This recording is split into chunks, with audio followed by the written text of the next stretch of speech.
Story 1, She Wasn't Supposed to Kiss Me.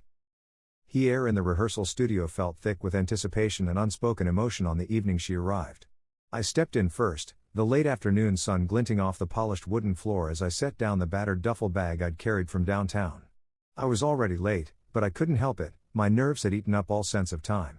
I told myself it didn't matter, this wasn't just another audition. And then she walked in, light on her feet, scanning the room until our eyes met. Her sudden smile, half surprise, half excitement, shook me deeper than I expected. She hadn't been supposed to come. The director's assistant had made it clear, protocol was protocol, no exceptions.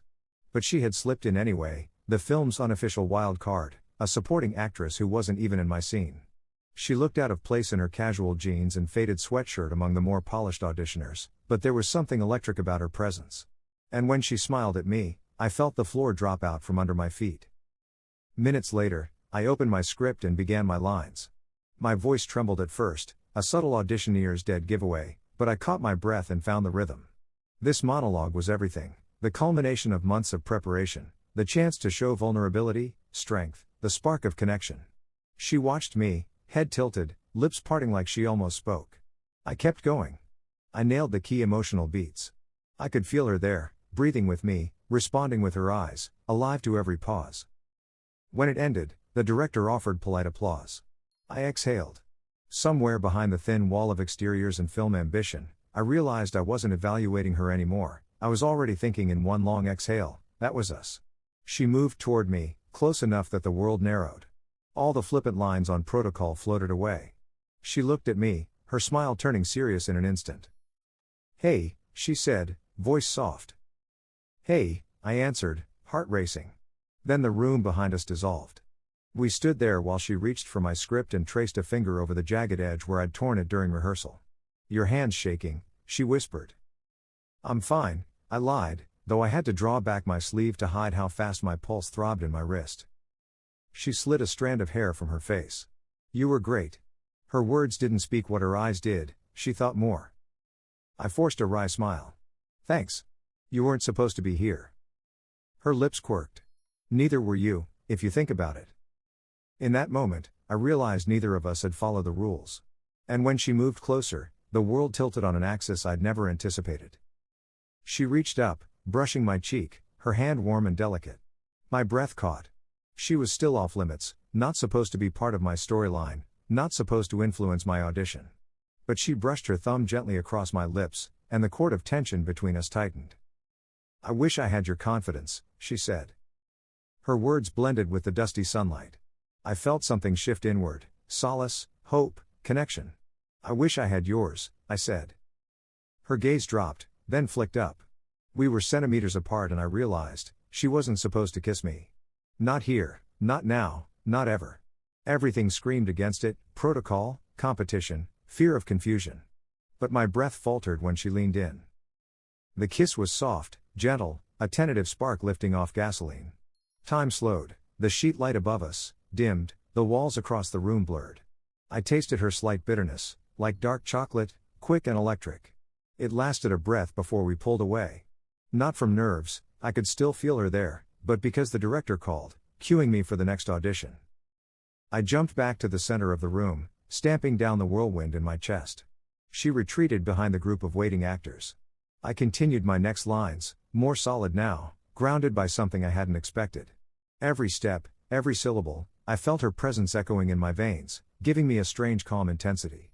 When I finished, the director nodded and glanced toward her. All protocol came rushing back, questions, notes, courtesy bows. I collected my things and left without looking back. Outside, the evening air felt sharp, light, cold, honest. I took a moment, leaning against the wall, heart slamming. She pushed through the studio door behind me, her steps soft on the pavement. I stepped back, hands sticky from the script I'd gripped. She approached, eyes shining. That was real. My heart pounded. "So are you," I said. We stood in the parking lot, street lights flickering overhead. Somewhere, a car alarm pulsed. We just looked at each other. Finally she laughed, a soft release. "I knew I shouldn't have come," she whispered. I closed the space between us and rested my forehead on hers. Best rule I ever broke. Her breath caught. I thought it might have been the kiss that armed me for every detail of my audition, but now I knew it was something deeper. It was the unexpected. She touched my face again, softer this time, and I closed my eyes, letting the world go still. Not meant to happen, maybe, but somehow exactly right. Then, as evening deepened around us, we found ourselves lingering. We didn't speak of what came next. We didn't need to. In that breath, we both understood that some things aren't supposed to happen, but when they do, they tell you everything you need to know. And beneath the fading hum of the street, we let the moment stretch on, aware that from here on out, nothing would ever be the same. She finally broke the silence. "I should go," she whispered, glancing toward the studio door that led inside. The thrum of cars slowed as traffic eased, and an owl called from somewhere in the dusk. Her voice was soft, hesitant. "I know," I replied, my hand gently resting on the small of her back. "But, not tonight. Can we talk, just walk? Coffee somewhere? I need more than this moment." She paused, considering, then nodded. We walked together toward a small 24-hour cafe, the night air cool and gentle. Our steps found a rhythm, a mix of eagerness and caution. Inside the cafe, we tucked into a corner booth under the muted hum of fluorescent lights. The waitress brought us steaming mugs of tea, ginger for her, black for me. We sipped, the warmth spreading through frozen nerves. "I wasn't supposed to kiss you," she said quietly, tracing the rim of her cup. I told myself it was a mistake. I watched her in the dim light. Her expression was conflicted, hope and regret dancing at the edges. "It wasn't a mistake," I said. "It felt necessary." I reached across the table and took her hand. She didn't pull back. She swallowed. "I came here tonight because I saw you. You reminded me of why I came to this town in the first place." Her voice wavered. "I thought I was here to build a career, but really, I was running from something else. And you, I didn't even know it, but you grounded me. You gave me courage." My heart lurched. "I came here for this audition, to prove I belonged. But with you there, I didn't want to perform. I just wanted to be seen." Her eyes glistened. We were new to these admissions, raw, vulnerable, exposed. She squeezed my hand. "Tell me what you're afraid of," she said, voice gentle. I closed my eyes and took a breath.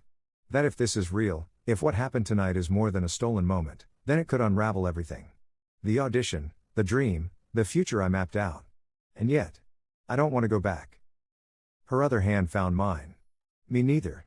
She paused, then whispered, "I've never felt anything like this. Not with anyone." Her gaze met mine. "But I don't know what happens now. Are we? What?" That question hung between us like smoke. I let it settle. "I don't know," I admitted.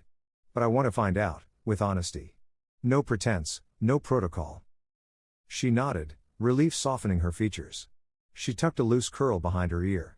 "Good," she said, a faint smile ghosting her lips. "Because I've never been much for following the rules anyway." We leaned closer, voices and breaths mingling. The cafe noise dimmed, cups clinking, chairs scraping, distant laughter, everything faded but us. "Let's start small," I said. "Coffee now. Tea tonight. Walks tomorrow. Phone calls, different ones. A movie next week? Nothing fancy, just time." She smiled, more completely than I'd ever seen. "Time. That sounds wonderful." When we finally stepped out into the night, the air had cooled further. I offered my arm, she took it. Our steps were light, no destination, just movement. We walked in silence at first, content. Then she asked, "Will you come by tomorrow? We could rehearse the monologue again, together." "Absolutely," I said. "Only if you stay, help me build it. Or tear it down." "Build it," she replied, her voice firm but playful. "You need your confidence back." "I need you," I corrected. She looked at me, and for a heartbeat, we stopped in the empty street. "Okay," she breathed. "Tomorrow." Later, alone in my apartment, I lay awake, murmurs of that kiss dancing through my memories, holding me both buoyant and trembling. The audition was days away. Would I be able to focus now with her so close in my thoughts? The next morning came with pale dawn light filtering through blinds. I made coffee, black and strong, and cleared a space on the small kitchen table, script open at the audition pages. My phone buzzed. Her name flashed on the screen. "Here in 10, her message read, simple and perfect. When she arrived, the morning air was crisp. She stepped into my apartment, unannounced, expectant, and I realized how easy she felt to me now. We went to work. Lines, blocking, tone shifts. She played my scene partner, then gave notes. She laughed when I stumbled, serious when I asked her thoughts, honest when I pushed for better. We broke for lunch, pizza and salad from a local deli eaten over the kitchen table. We talked about everything, her family back home, my tangled relationship with my own mother, old heartbreaks, what we'd hoped for this year. The conversation was easy, we were building trust on the foundation that had begun with that kiss. By late afternoon, she stood at the doorway. "Thanks," she said. "For?" I asked. "For believing in me. For not running when I broke protocol." Her voice was steady. "For this," she swept her hand around the apartment. We moved closer. Something in our atmosphere shifted, expectation, pressure, longing. I rested my forehead on hers. "I like what we're doing." "Me too," she whispered. Then, and, I want to say this out loud, I won't ask you to change your dream. But whatever happens, I want us to be us. Outside these lines, outside the roles. I brushed her hair away. "Nothing about this," I said softly, "is conventional. But don't all good stories break convention?" She smiled, soaking in that thought. "Yes. And maybe. This is ours." Over the next days, we moved between scenes and spontaneity. We discovered a second-hand bookstore where we lingered over poetry. We shared cappuccinos at a corner cafe where she sketched scenes in a notebook. We crossed a park bridge at dusk and recited lines to no one but ourselves. Words and gestures, silences and touches, all weaving a bond that surprised us, stunned us, knitted two lives together with breath and hope and uncertainty. The night before the audition, we rehearsed in the studio again. The director glanced our way, curious. We locked eyes for a moment, drawing calm from each other. Then I delivered the monologue, every beat precise, every emotion raw, every vulnerability vivid. And she was there with me, breathing, present, unspoken strength wrapped around my words. The last line echoed in the room, hanging in the air. She exhaled. I realized I was exhaling too. When the director called cut, applause wasn't the reward, something deeper was. I turned and found her standing, tears glimmering. She stepped forward and embraced me, silent, firm, true. Later that night we sat on the curb outside the studio, backs against the wall, sharing a single coffee. We didn't talk immediately, just watched the traffic lights. Finally she said, "Whatever happens now." I nodded. "We'll face it together." She leaned her head on my shoulder. I felt her heartbeat steady against mine.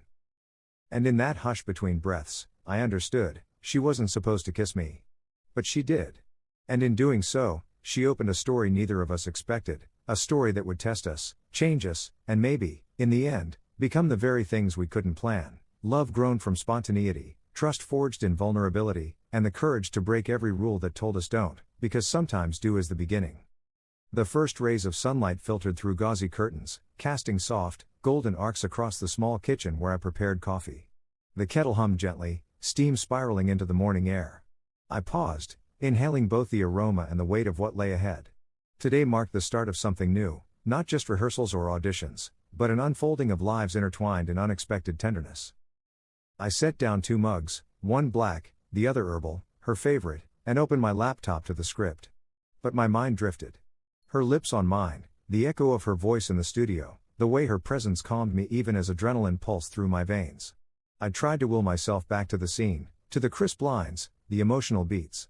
But there was no escaping her influence now, my nerves and focus had been redefined by her. My phone buzzed. It was her. "I'll be there in 15. I breathed out, and my pulse steadied. 15 minutes seemed enough, yet full of possibility. I reviewed the script, whispered the first lines, imagined her beside me. She arrived quietly, boots pressing soft on the welcome mat, a timelessness in her entrance. Without preamble, without hesitation, she came forward, pressed a gentle kiss to my cheek, then looked at me with quiet clarity. We began, the next chapter of us. We rehearsed at morning's edge, moving through the script alongside coffee steam. She played opposite me, bringing her voice to the words, shifting scenes into emotional reality. She corrected my tone, suggested a gesture here, a pause there. I learned anew the power of collaboration, of trust building in shared space. Around us, the kitchen thrummed with purpose. Still, every time she looked at me, I felt more centered, more sure. By midday, our words had taken on weight, our breaths synchronized. I guided her to the couch and we took a quiet break, sharing the second coffee, her hand finding mine across the narrow table. Outside, the city hummed, with errands, with commutes, with lives marching on. Inside, our world narrowed to two people learning to trust what we couldn't control. To honor that trust, I told her about the audition. I described the director's thoughtful look after my last run, the steely optimism in his eyes. I wondered aloud how I'd deliver lines now, with her in them. She smiled, touched my wrist, said quietly, "You'll carry this. Whatever happens, this moment is yours." I had my doubts. But I also had her. Late afternoon found us at the studio again. Our footsteps echoed on hardwood. The other actors filed in, chattering about scripts, coffee, performance jitters. We exchanged small smiles. Behind us, a distant blender whirred. Somewhere, coffee beans ground low, a background noise that didn't distract but anchored, an ambience that fueled presence, focused energy, and carried creative impetus. She coached my blocking. I read her eyes for encouragement. She whispered a key line, I absorbed it. We repeated the monologue one more time, this time layered with what we had discovered: intimacy, unexpected connection, acceptance that some things defy planning. When we finished, the director called cut, and silence settled. My heart throbbed, sweat cooled on my skin. He nodded, said nothing beyond that. My eyes flicked to her. She pressed her lips together, nodded. That was enough. We left together into early evening, unsure what came next. The audition was done. The next steps would unfold, callbacks, decisions, possibility. But that would wait. We crossed the studio parking lot in soft dusk. A street lamp snapped on overhead, golden and warm. She slipped her hand into mine. Neither of us spoke. We didn't need to. She squeezed and said, "Thank you." I squeezed back. "No," I replied. "Thank you." That night, we walked to the quiet cafe that had become our sanctuary. It was nearly empty, lone baristas powering down espresso machines, a few lingering souls hunched over laptops, the scent of roasted beans in the air. We slid into our corner, ordered tea, felt the gentle friction of chairs and warmth of low light. The cafe's background hum, conversation soft, clinks of cups, wrapped around us, fostering safety again. We didn't talk about the audition results. Instead, we spoke of all of it, how it had changed us, inflected our dreams with each other's rhythms. She reflected on her own goals, how through the rehearsal process she'd found a new anchor, not ambition alone, but authenticity. In our stolen rehearsal moments, she said, she discovered a voice she'd been afraid to trust. I nodded, watched her face in the mellow light. I realized, I no longer wanted to perform at a perfection that excluded her. I wanted to include her in every step, audition, script, life. I told her as much, and she reached across the table and kissed me lightly on the fingertips. No words were needed, I could feel her heart answering mine. We talked until late, until the lights dimmed and chairs were stacked. The barista wiped tables, pausing to offer a soft goodbye. We left into the deep hush of the city night, empty streets, the distant glow of traffic, the world narrowed to our breath and footsteps. We walked slowly, heady with moments that had become ours. When we returned to my apartment, she paused in the doorway. I watched as she let the door close behind her, framed in lamplight. She looked at me, lifted her eyes to mine, and whispered, "Here, now, us." I closed the distance, drew her close. We held each other in silence, letting the energy of the day fold into our breath. The audition would yield its results tomorrow. What would come after, we didn't know. But on this small threshold, we held certainty, that whatever story we were stepping into, we would face it together. In the quiet that followed, our lips found each other again. Not a mistake, not a stolen moment, but a choice, echoing that first, unscheduled kiss in the studio, and louder now because it carried intention. We moved into the night. No script, no director, no expectations. Just two hearts willing to explore chapters unwritten, steady in their shared unfolding. And in that night's hush, with city sounds softened by distance, I knew the rules had changed. She wasn't supposed to kiss me. But she did. And as we stood there, wrapped in each other's arms, I understood, this isn't just a moment. It's a beginning. Wake to the soft glow of our shared alarm, an echo of two lives now inseparable. She's beside me, sleeping peacefully, her hair splayed across the pillow. For a moment I lie still, tracing the rise and fall of her breath as if memorizing the rhythm of something precious. Outside my window, the city begins to stir, distant horns, the low hum of early traffic. But here, in the quiet between us, everything is still sacred. I press a gentle kiss to her forehead and slip out to the kitchen, careful not to wake her. The kettle hums once more, and I pause over the glowing coil, thinking about how far we've come. Our final chapter begins today, callback results. The audition committee will announce decisions this afternoon. I brew 2 cups of coffee, black and herbal, just as before, and place them on the little table where we rehearsed so many scenes. Then I sit, waiting alone, heart flaring like the final page of a novel I can't predict. Minutes stretch.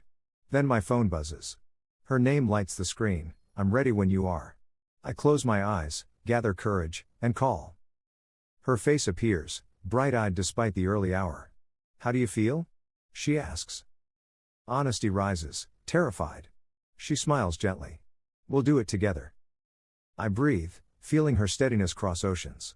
We sip coffee slowly, tracing lines on the table, letting quiet be comfortable. And then, it's time, she says. We join hands.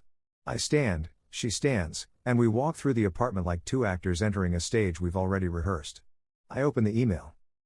And there it is, congratulations. The word glows on the screen like sunrise. I stare at it, breath caught, disbelief blooming into joy. She leans forward and reads over my shoulder. We both read again, in unison.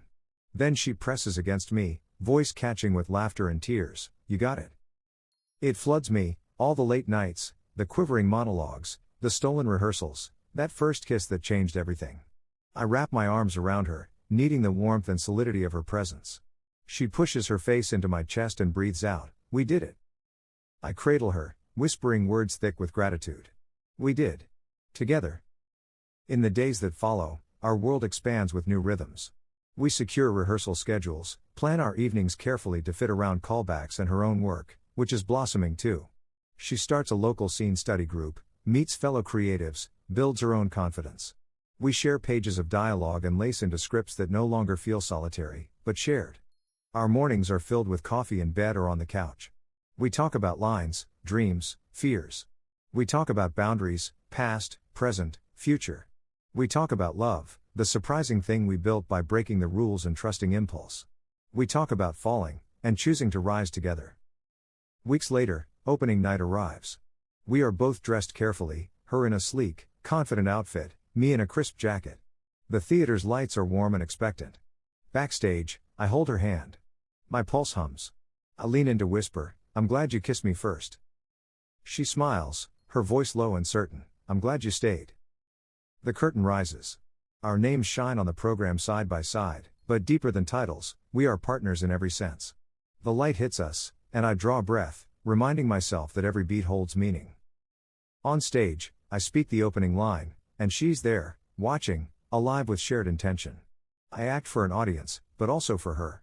Every emotion, every pause I hold is laced with the memory of that unscripted moment, the rules we rewrote, the love we found.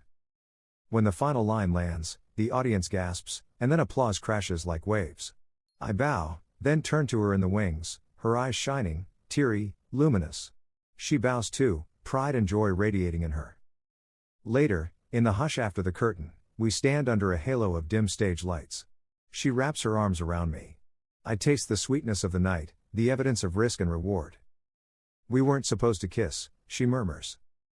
No, I say softly, but I'm glad we did.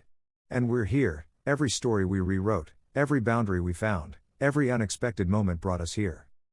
She kisses me again, gentle, deliberate, brimming with all we dared to imagine. We stand in a new story's opening chapter, stronger for its twists, richer for its risks.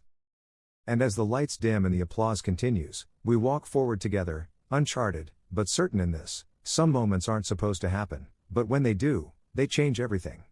Story 2, When Silence Speaks Louder, a story of distance and discovery. There's a certain kind of silence that doesn't come from peace, but from distance.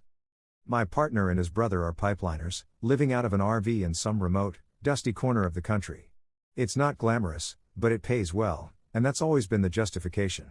We've made it work, through grainy video calls, sporadic texts, and weekends when he comes home smelling of diesel and exhaustion.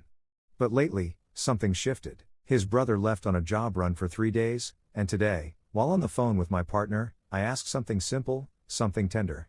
Do you feel lonely without him there? His response cut through me like a knife wrapped in a smile. Absolutely not. I love being alone. He said it casually, without a pause, like it was the most natural thing in the world. And maybe for him, it was. But for me? It wasn't. My heart dropped. I felt so offended. Here I was, managing the chaos of our daughters, carrying the emotional weight of our relationship, and holding on to this belief that we were all in this together. If I were the one away, I'd be missing them every second. I'd ache for their laughter, their warmth, the soft comfort of shared space. And yet, here he was, openly enjoying the solitude. I wanted to hang up. I almost did. But instead, I bit my tongue, 1,000 thoughts racing in my head. Was this about me? About us? Did he cherish this alone time because it gave him an escape, from responsibilities, from family, from me? The worst thought crawled in like a shadow I didn't want to face. Maybe he liked being alone because it gave him the freedom to indulge in things he couldn't around us. To escape not just the noise, but the expectations. To scroll, to watch, to jerk off in peace, to live without being seen. I didn't say all that. I just went quiet. He didn't notice. And that was maybe the most painful part of all. That night, after the kids were in bed, I sat in the kitchen with a lukewarm mug of tea and tried to piece together how we got here. We used to be different. Or maybe I was just different, more patient, more forgiving, more hopeful. But now I felt distant. Not just physically, but emotionally. Like we were two people in different universes, orbiting the same fading memory of what we used to be. It's not just about what he said. It's what it revealed. He doesn't miss us. Not really. He likes the silence. The space. The freedom.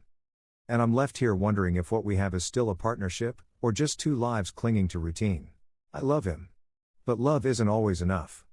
I need to feel chosen. And tonight, I didn't. A week passed. Then two.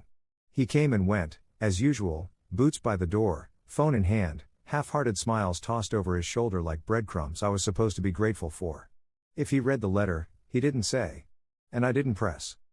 But the silence between us had shifted. It wasn't just the absence of words, it was the presence of something heavier.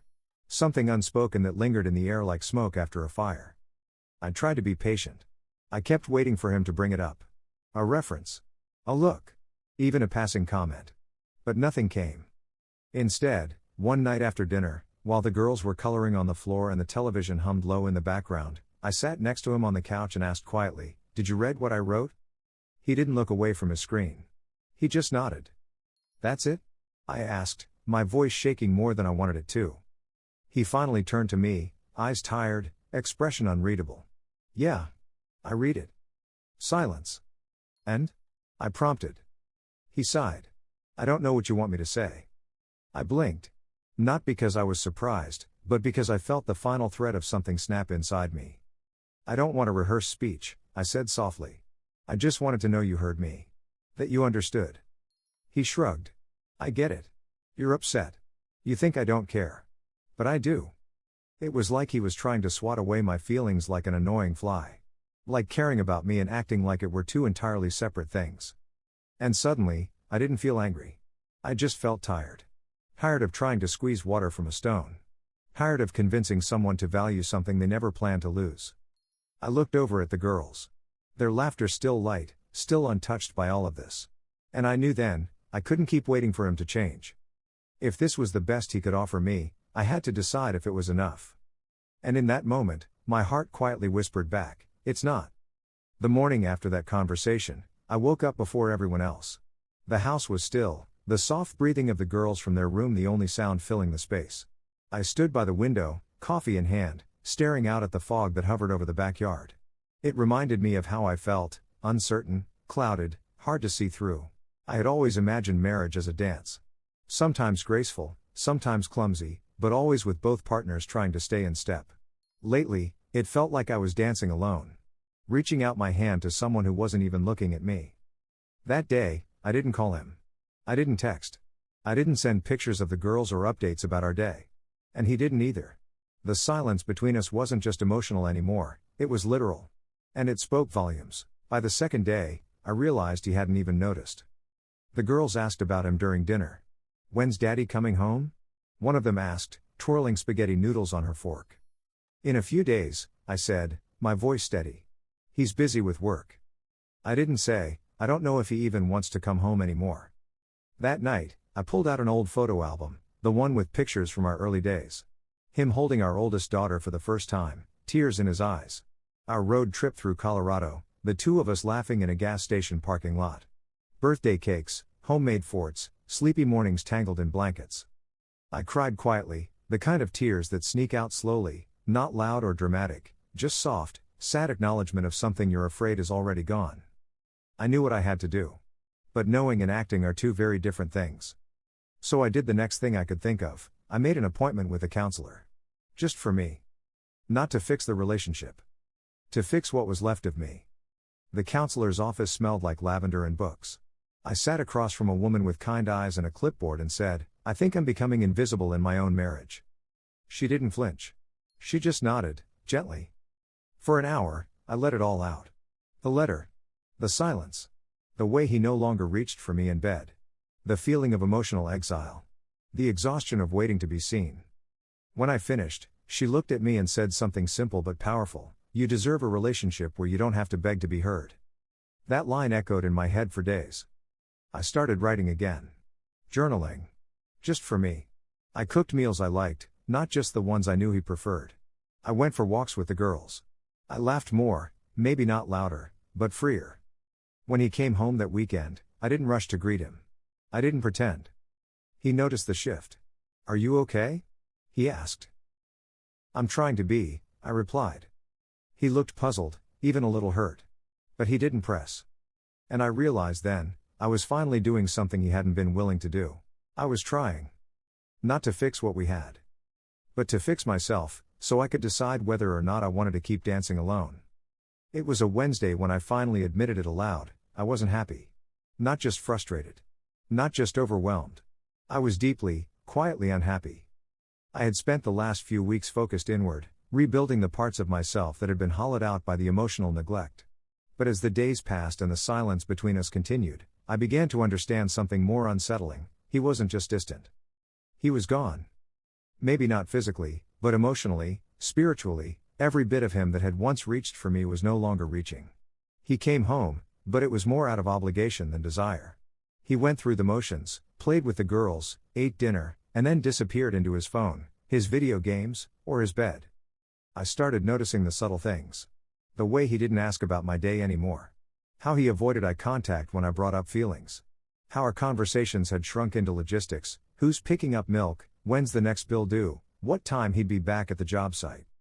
I wanted to shake him, scream, "Do you even see me anymore?" But instead, I stared at myself in the bathroom mirror late one night. My reflection didn't lie. The tired eyes. The faint lines etched by worry. The mouth too used to silence. That woman had loved deeply. Had sacrificed. Had carried her family on her shoulders. And she was disappearing. The next morning, I packed a small bag, not to leave permanently, but to take a break. I arranged for the girls to stay at my sister's for the weekend. I texted him a simple message: "I need a few days to myself. I'll be at Mom's." No dramatic goodbye. No accusations. Just distance. He called. Once. I didn't answer. I needed space to think. At my mother's, I found something I didn't realize I missed: stillness. Real, comforting stillness. The kind that doesn't feel lonely. My mother didn't press me for details. She just held me. Made tea. Sat beside me on the couch while the old radio played in the background. "You don't have to explain," she said softly. "I've seen it. You're carrying too much alone." I broke down then, sobbing into her shoulder like I was a little girl again. It was the first time in months I felt held. That weekend, I made a list. Not of chores, not of errands, but of feelings. I wrote down what I missed. What I needed. What I could no longer live without. It wasn't a list of demands for him, it was a blueprint for myself. I realized I didn't want to hate him. I didn't want revenge or bitterness. I just wanted truth. Clarity. A real conversation, not another dodged emotion. When I returned home Sunday night, the house was quiet. The girls were still with my sister. He was sitting on the couch. Waiting. "I didn't know you felt like that," he said quietly. I sat down across from him. "I didn't either. Until I stopped pretending." He nodded slowly, as if digesting the weight of my words. "I'm not sure I know how to fix this," he admitted. For the first time, I replied, "I'm not sure it's mine to fix." The days that followed weren't filled with fights or shouting matches. They were filled with space, intentional, honest space. We began to talk more, but carefully, like two people walking barefoot through broken glass.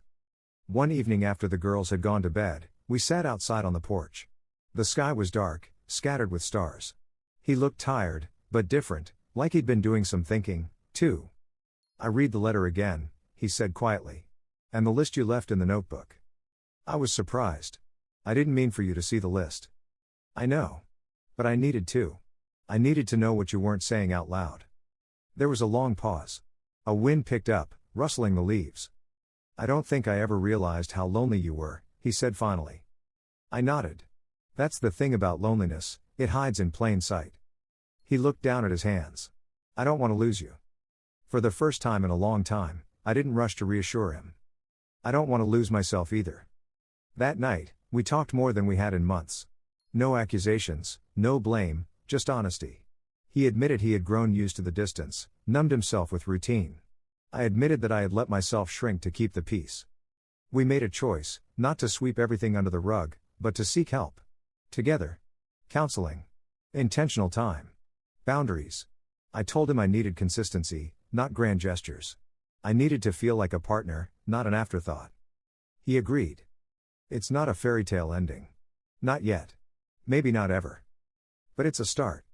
And for now, that's enough. Counseling wasn't a magic fix. The first session, we sat stiffly on opposite sides of the room, both unsure of what to say. The therapist, a gentle woman named Kira with warm eyes and a calm voice, asked us to describe what brought us there. I spoke first. My voice was soft but firm. "I feel like I've been alone in this relationship for a long time. Like I've been carrying the weight of both of us. And it's crushing me." He didn't interrupt. He didn't defend himself. That was new. When it was his turn, he hesitated. Then he said, "I didn't know. I mean, maybe I did. But I thought we were just in a phase. I didn't realize how far apart we'd gotten until she stopped waiting for me to come around." Kira nodded slowly, then asked a question that stuck with me for days. "What were you hoping for when you stopped pretending?" I blinked. I hadn't even realized that's what I'd done, stopped pretending. But it was true. I had stopped pretending I was okay with scraps. I had stopped pretending that this version of our love was enough. "I was hoping to be seen," I finally said. "To not feel like a ghost in my own home." After that, our sessions became a space where we peeled away layers we hadn't touched in years. We talked about how the pipeline job had changed him, how the long stretches away dulled his emotions, made him compartmentalize everything just to get through the day. We talked about my silence, not out of peace, but survival. How I'd learned to keep things to myself because speaking only led to disappointment. We started setting small goals. Weekly check-ins. Dinner without phones. One night a week that was just for us, no kids, no chores. It wasn't easy. Some nights were awkward. Others were hard. There were times I caught myself staring at him across the table, wondering if love could really grow back in soil that had gone dry. But then, something happened. It was a Thursday. The girls were asleep, and I was folding laundry on the couch. He came in from the kitchen, sat beside me, and without a word, began helping. Not a grand gesture. Just simple. Thoughtful. Present. "I thought you hated folding clothes," I teased lightly. "I do," he said. "But I hate watching you do it alone more." That one sentence undid me. I had to excuse myself to the bathroom just to cry. Because for once, I didn't feel invisible. We didn't tell many people about counseling. It was our space, our sacred rebuilding. But slowly, I began to notice how others noticed the difference in us. My sister pulled me aside during a family barbecue and whispered, "You seem lighter, happier, or maybe just more like yourself." And I was. Not because things were perfect, but because I had stopped disappearing. He started coming home more often, even if it meant taking smaller contracts. He began making breakfast with the girls, leaving me an extra 30 minutes of sleep on weekends. Sometimes I'd wake to find coffee already brewed, a sticky note on the fridge that read, "You are doing amazing. I see you." I kept journaling, kept going to therapy on my own too. I didn't want my healing to depend on his effort. I wanted it to stand on its own. Still, there were setbacks. One evening, after a particularly long day, he snapped at me over something trivial, the dishwasher or maybe the Wi-Fi. I felt the old hurt rush in, the instinct to shut down. But I didn't. Instead, I said, "That felt unfair. I know you're tired. But please don't take it out on me." He stared at me, guilt washing over his face. You were right. I'm sorry. That was uncalled for. We both took a breath. This was what growth looked like. Not perfection, but accountability. Months passed. Spring melted into summer. The girls grew taller. Our conversations deepened. Sometimes we talked about the past, how we'd gotten so lost in the day-to-day that we forgot to nourish the foundation beneath us. One night, as we walked hand in hand through our neighborhood, he asked, "Do you think we're better now? Or just trying harder?" I thought about it for a moment. Maybe both. But I think we're being honest now. And that makes all the difference. He nodded, then stopped under a streetlight, turning to face me. I know I've hurt you. Not by cheating or lying, but by not showing up. Emotionally. For a long time, I didn't even realize how absent I'd become. But I want to keep showing up. Every day. For you. For the girls. For us. I didn't say anything right away. I just let myself feel the weight and truth of his words. I believe you, I said finally. But I also believe in me now. And I won't lose myself again. That's the promise I'm making to both of us. We stood there for a long moment, two people who had broken and bent and nearly given up, but hadn't. And in that stillness, I felt something unfamiliar but beautiful. Hope. It's been a year since that first therapy session. We still have rough days. We still argue sometimes. But now, we also repair. We show up. We see each other. And most importantly, I see myself. Not just as a mother, or a wife, or a keeper of peace. But as a woman who chose not to settle for silence. A woman who demanded more, not just from her partner, but from herself. And found, in doing so, not just her voice. But her joy. It's strange how healing creeps in, softly, slowly, almost shyly, like a child peeking through a doorway to see if it's safe. The days no longer feel like they're closing in on me. There's still noise, of course, the girls laughing and arguing, dishes clattering, laundry piling up, but beneath it all, there's a steady calm. A rhythm. We've found something that works for us. It's not a return to who we were before, but a reimagining of who we could be now. He calls more often during the week, not just to check in, but to talk. Really talk. About things that matter. He sends pictures of the road, or random things that make him think of me. A song. A sunset. Even a meme that makes me laugh when I'm knee-deep in mom duty. It's not that everything is easy now. It's just that everything feels more mutual. One Saturday morning, we decided to take the girls hiking, something we hadn't done in years. He carried our youngest on his back when she got tired. I watched them from behind and felt this unexpected wave of tenderness. Not because it was perfect. But because it was real. After we reached the summit, we sat on a bench overlooking the hills. The wind rustled the trees. The girls were picking wildflowers nearby. I turned to him. "I'm proud of us," I said. He smiled. "Yeah?" I nodded. Not because we stayed together. But because we didn't ignore what needed to be faced. Because we worked for this. He didn't say anything right away. Just reached over and squeezed my hand. In that gesture, there was acknowledgement. Gratitude. Love. That night, as I was putting laundry away, I found an envelope tucked in the drawer of my bedside table. My name was written on the front in his handwriting. Inside was a letter. Simple. Honest. He wrote about how much he regretted the emotional distance he'd created. About the silence. About the nights he pretended not to notice I was hurting. He wrote about how lonely he'd been too, how ashamed he felt for not knowing how to say it. "I thought being a man meant keeping things to myself," he wrote. "But I realize now that being your partner means letting you see all of me, even the scared, tired, messy parts." I cried while reading it. Not because it hurt, but because it healed. We still go to counseling once a month. Not because things are broken, but because they're worth maintaining. I've started doing things for me again. I joined a local book club.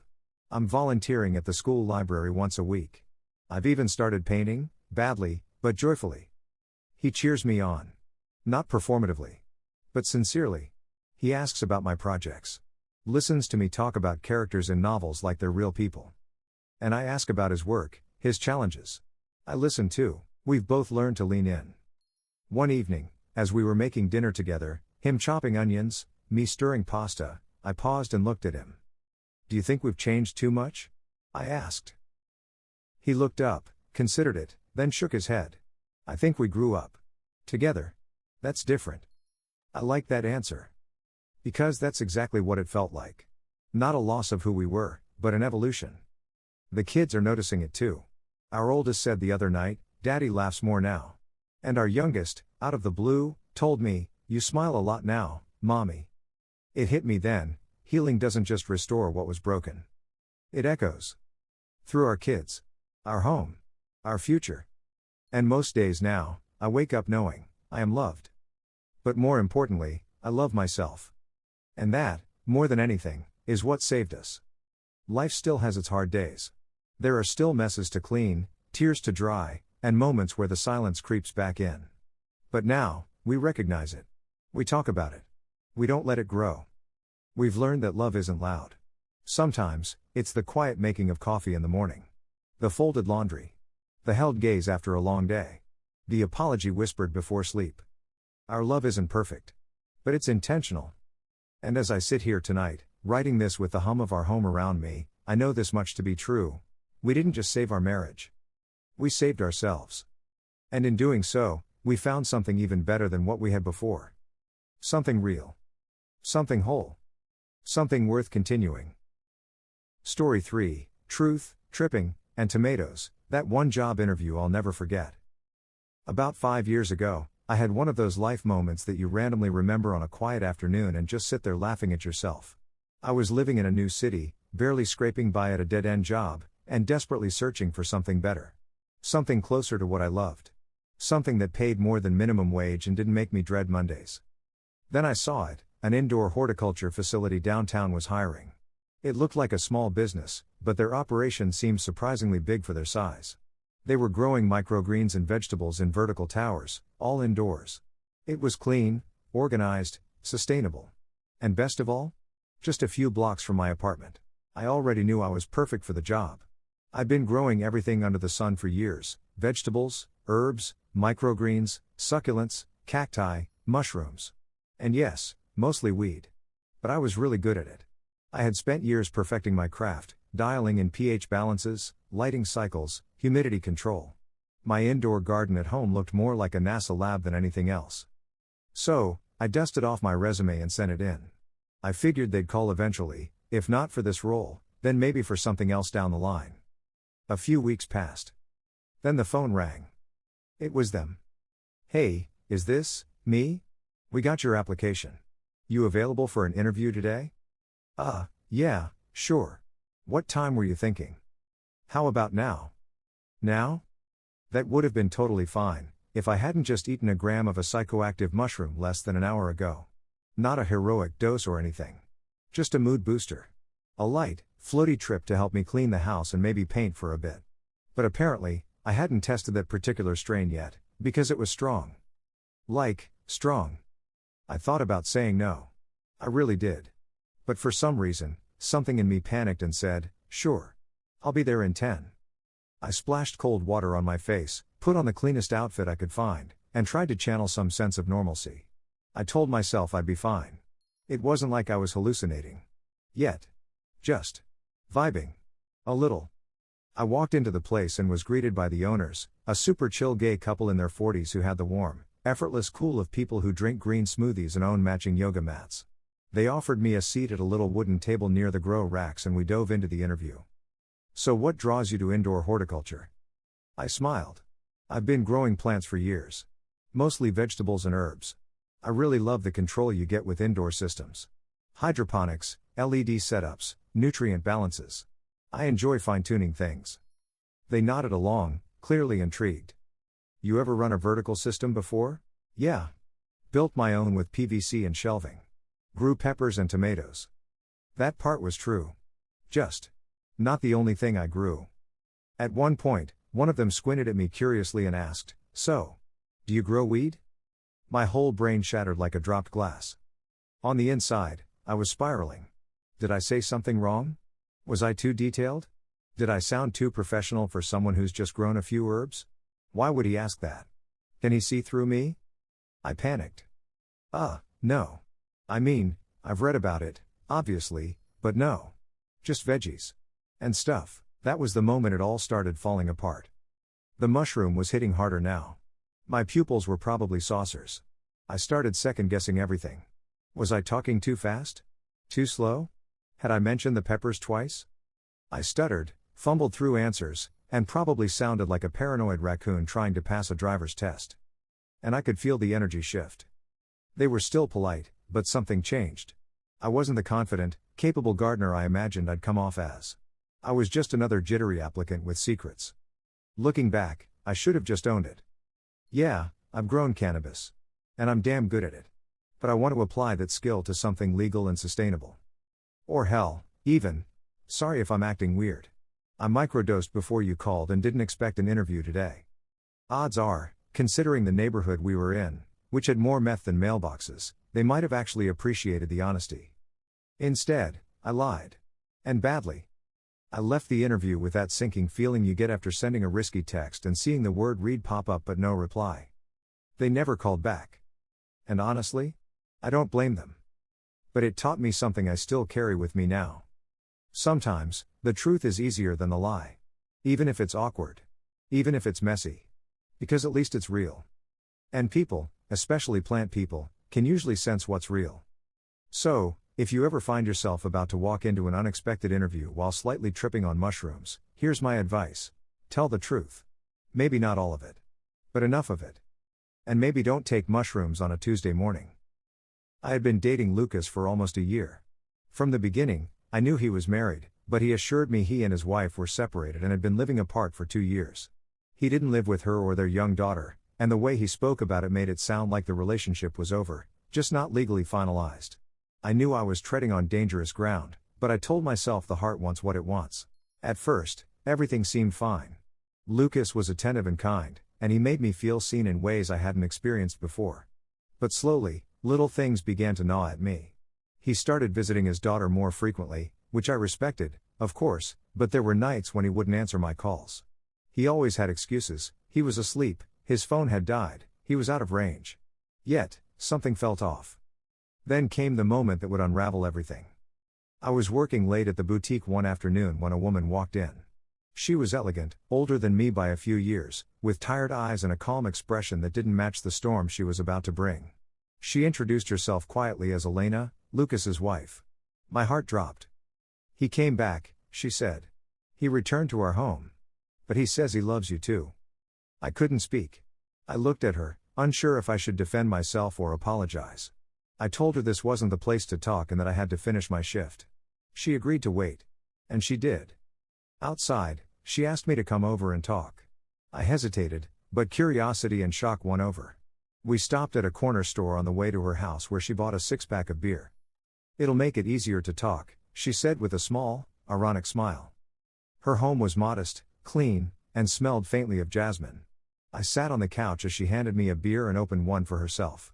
We drank in silence at first, both trying to find the right words. Eventually, they came. We talked. About Lucas, about lies, about confusion. The air was tense, but it wasn't hostile. There was a strange camaraderie forming between us, bound by betrayal and disbelief. A few hours passed. Then the door creaked open. Lucas stepped in. He froze when he saw us sitting there, beer bottles scattered across the table. The color drained from his face. "What is this?" he asked. "Exactly what it looks like," Elena said. "We're talking." He turned to me. "I'll take you home." "No," I replied firmly. "We're not done here." Arguments broke out.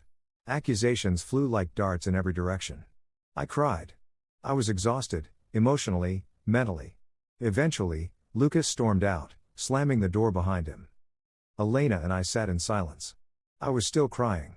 That heavy, gut-deep kind of cry that leaves your soul aching. She moved closer, gently reached out, and wiped a tear from my cheek. "You're too beautiful to cry over him," she whispered. She hugged me. And then she kissed me.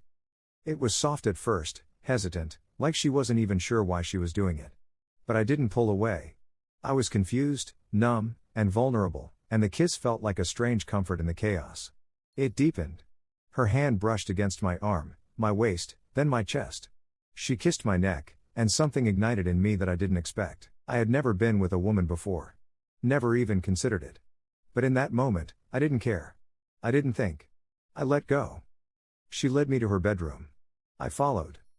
Clothes were shed, hesitations melted. It was intense, clumsy, passionate, desperate. Our bodies moved in sync, a silent agreement not to stop. Her lips, her hands, her voice, they consumed me. I felt pleasure that night like I never had before. It was raw and unfiltered. When it was over, we lay there in silence. My mind raced. What had just happened? Elena lit a cigarette by the window. I sat up, clutching the blanket around me. She didn't say anything for a long time. Do you regret it? I finally asked. She turned to look at me. No. Do you? I don't know, I said honestly. She nodded like she understood completely. I dressed slowly. She walked me to the door. There was no awkward goodbye. No promises. Just a look that said everything and nothing all at once. Lucas tried calling me the next day. I didn't answer. What was there left to say? That night changed me. Not just because of what happened between Elena and me, but because I finally saw the whole picture. He wasn't confused. He was selfish. And I had let myself be a pawn in his games. Elena and I never spoke again. But sometimes, in the quiet of night, I remember the way she looked at me as I left, like maybe, for a brief moment, we weren't two women betrayed by the same man, but two women who found something unexpected in the wreckage. Was it right? Probably not. But it was real. And sometimes, that's the only truth we get. Weeks passed. I poured myself into work, showed up early, stayed late, took on projects I once avoided. But even then, in the silence between customer conversations or while restocking shelves, I found my thoughts drifting back to that night, and everything it stirred. I'd sit on the bus ride home with my headphones in, staring out the window, rewriting the story over and over in my head, changing the ending, erasing Lucas, rewriting Elena as just a curious stranger, or as something more. Each version hurt in a different way. But each version brought clarity. One Saturday, I cleaned my apartment top to bottom. It wasn't just about order, it was about control, cleansing. I boxed up the little things that reminded me of Lucas, a hoodie he left behind, the mug we picked out at a flea market, the photographs I once cherished. Into a donation box they went. Then I sat down and opened a new journal. I titled the first page, Reclaiming the Story. The rules were simple: no pretending, no blame shifting, no censorship. Just truth. Even if it made me uncomfortable. And so I wrote. About love. About shame. About longing. About that night with Elena and how it complicated everything I thought I knew about myself. I wrote about how human it all felt. How broken, yet intimate. How frighteningly real. I didn't try to justify it. I didn't try to condemn it. I just let the ink run. And somewhere in those pages, I realized something. I wasn't writing a confession. I was writing a transformation. This wasn't the story of a girl who lost control. It was the story of a woman who faced her reality and began to rise from it. I was still learning, still healing. But I was no longer a passenger. I was the author now. I had been dating Lucas for almost a year. From the beginning, I knew he was married, but he assured me he and his wife were separated and had been living apart for 2 years. He didn't live with her or their young daughter, and the way he spoke about it made it sound like the relationship was over, just not legally finalized. I knew I was treading on dangerous ground, but I told myself the heart wants what it wants. At first, everything seemed fine. Lucas was attentive and kind, and he made me feel seen in ways I hadn't experienced before.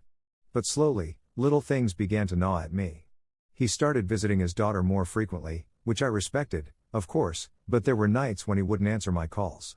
He always had excuses: he was asleep, his phone had died, he was out of range. Yet, something felt off. Then came the moment that would unravel everything. I was working late at the boutique one afternoon when a woman walked in. She was elegant, older than me by a few years, with tired eyes and a calm expression that didn't match the storm she was about to bring. She introduced herself quietly as Elena, Lucas's wife. My heart dropped. "He came back," she said. "He returned to our home. But he says he loves you too." I couldn't speak. I looked at her, unsure if I should defend myself or apologize. I told her this wasn't the place to talk and that I had to finish my shift. She agreed to wait. And she did. Outside, she asked me to come over and talk. I hesitated, but curiosity and shock won over. We stopped at a corner store on the way to her house where she bought a 6-pack of beer. "It'll make it easier to talk," she said with a small, ironic smile. Her home was modest, clean, and smelled faintly of jasmine. I sat on the couch as she handed me a beer and opened one for herself. We drank in silence at first, both trying to find the right words. Eventually, they came. We talked. About Lucas, about lies, about confusion. The air was tense, but it wasn't hostile. There was a strange camaraderie forming between us, bound by betrayal and disbelief. A few hours passed. Then the door creaked open. Lucas stepped in. He froze when he saw us sitting there, beer bottles scattered across the table. The color drained from his face. "What is this?" he asked. "Exactly what it looks like," Elena said. "We're talking." He turned to me. "I'll take you home." "No," I replied firmly. "We're not done here." Arguments broke out. Accusations flew like darts in every direction. I cried. I was exhausted, emotionally, mentally. Eventually, Lucas stormed out, slamming the door behind him. Elena and I sat in silence. I was still crying. That heavy, gut-deep kind of cry that leaves your soul aching. She moved closer, gently reached out, and wiped a tear from my cheek. "You're too beautiful to cry over him," she whispered. She hugged me. And then she kissed me. It was soft at first, hesitant, like she wasn't even sure why she was doing it. But I didn't pull away. I was confused, numb, and vulnerable, and the kiss felt like a strange comfort in the chaos. It deepened. Her hand brushed against my arm, my waist, then my chest. She kissed my neck, and something ignited in me that I didn't expect. I had never been with a woman before. Never even considered it. But in that moment, I didn't care. I didn't think. I let go. She led me to her bedroom. I followed. Clothes were shed, hesitations melted. It was intense, clumsy, passionate, desperate. Our bodies moved in sync, a silent agreement not to stop. Her lips, her hands, her voice, they consumed me. I felt pleasure that night like I never had before. It was raw and unfiltered. When it was over, we lay there in silence. My mind raced. What had just happened? Elena lit a cigarette by the window. I sat up, clutching the blanket around me. She didn't say anything for a long time. "Do you regret it?" I finally asked. She turned to look at me. "No. Do you?" "I don't know," I said honestly. She nodded like she understood completely. I dressed slowly. She walked me to the door. There was no awkward goodbye. No promises. Just a look that said everything and nothing all at once. Lucas tried calling me the next day. I didn't answer. What was there left to say? That night changed me. Not just because of what happened between Elena and me, but because I finally saw the whole picture. He wasn't confused. He was selfish. And I had let myself be a pawn in his games. Elena and I never spoke again. But sometimes, in the quiet of night, I remember the way she looked at me as I left, like maybe, for a brief moment, we weren't two women betrayed by the same man, but two women who found something unexpected in the wreckage.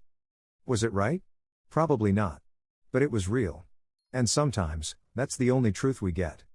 Weeks passed. I poured myself into work, showed up early, stayed late, took on projects I once avoided. But even then, in the silence between customer conversations or while restocking shelves, I found my thoughts drifting back to that night, and everything it stirred.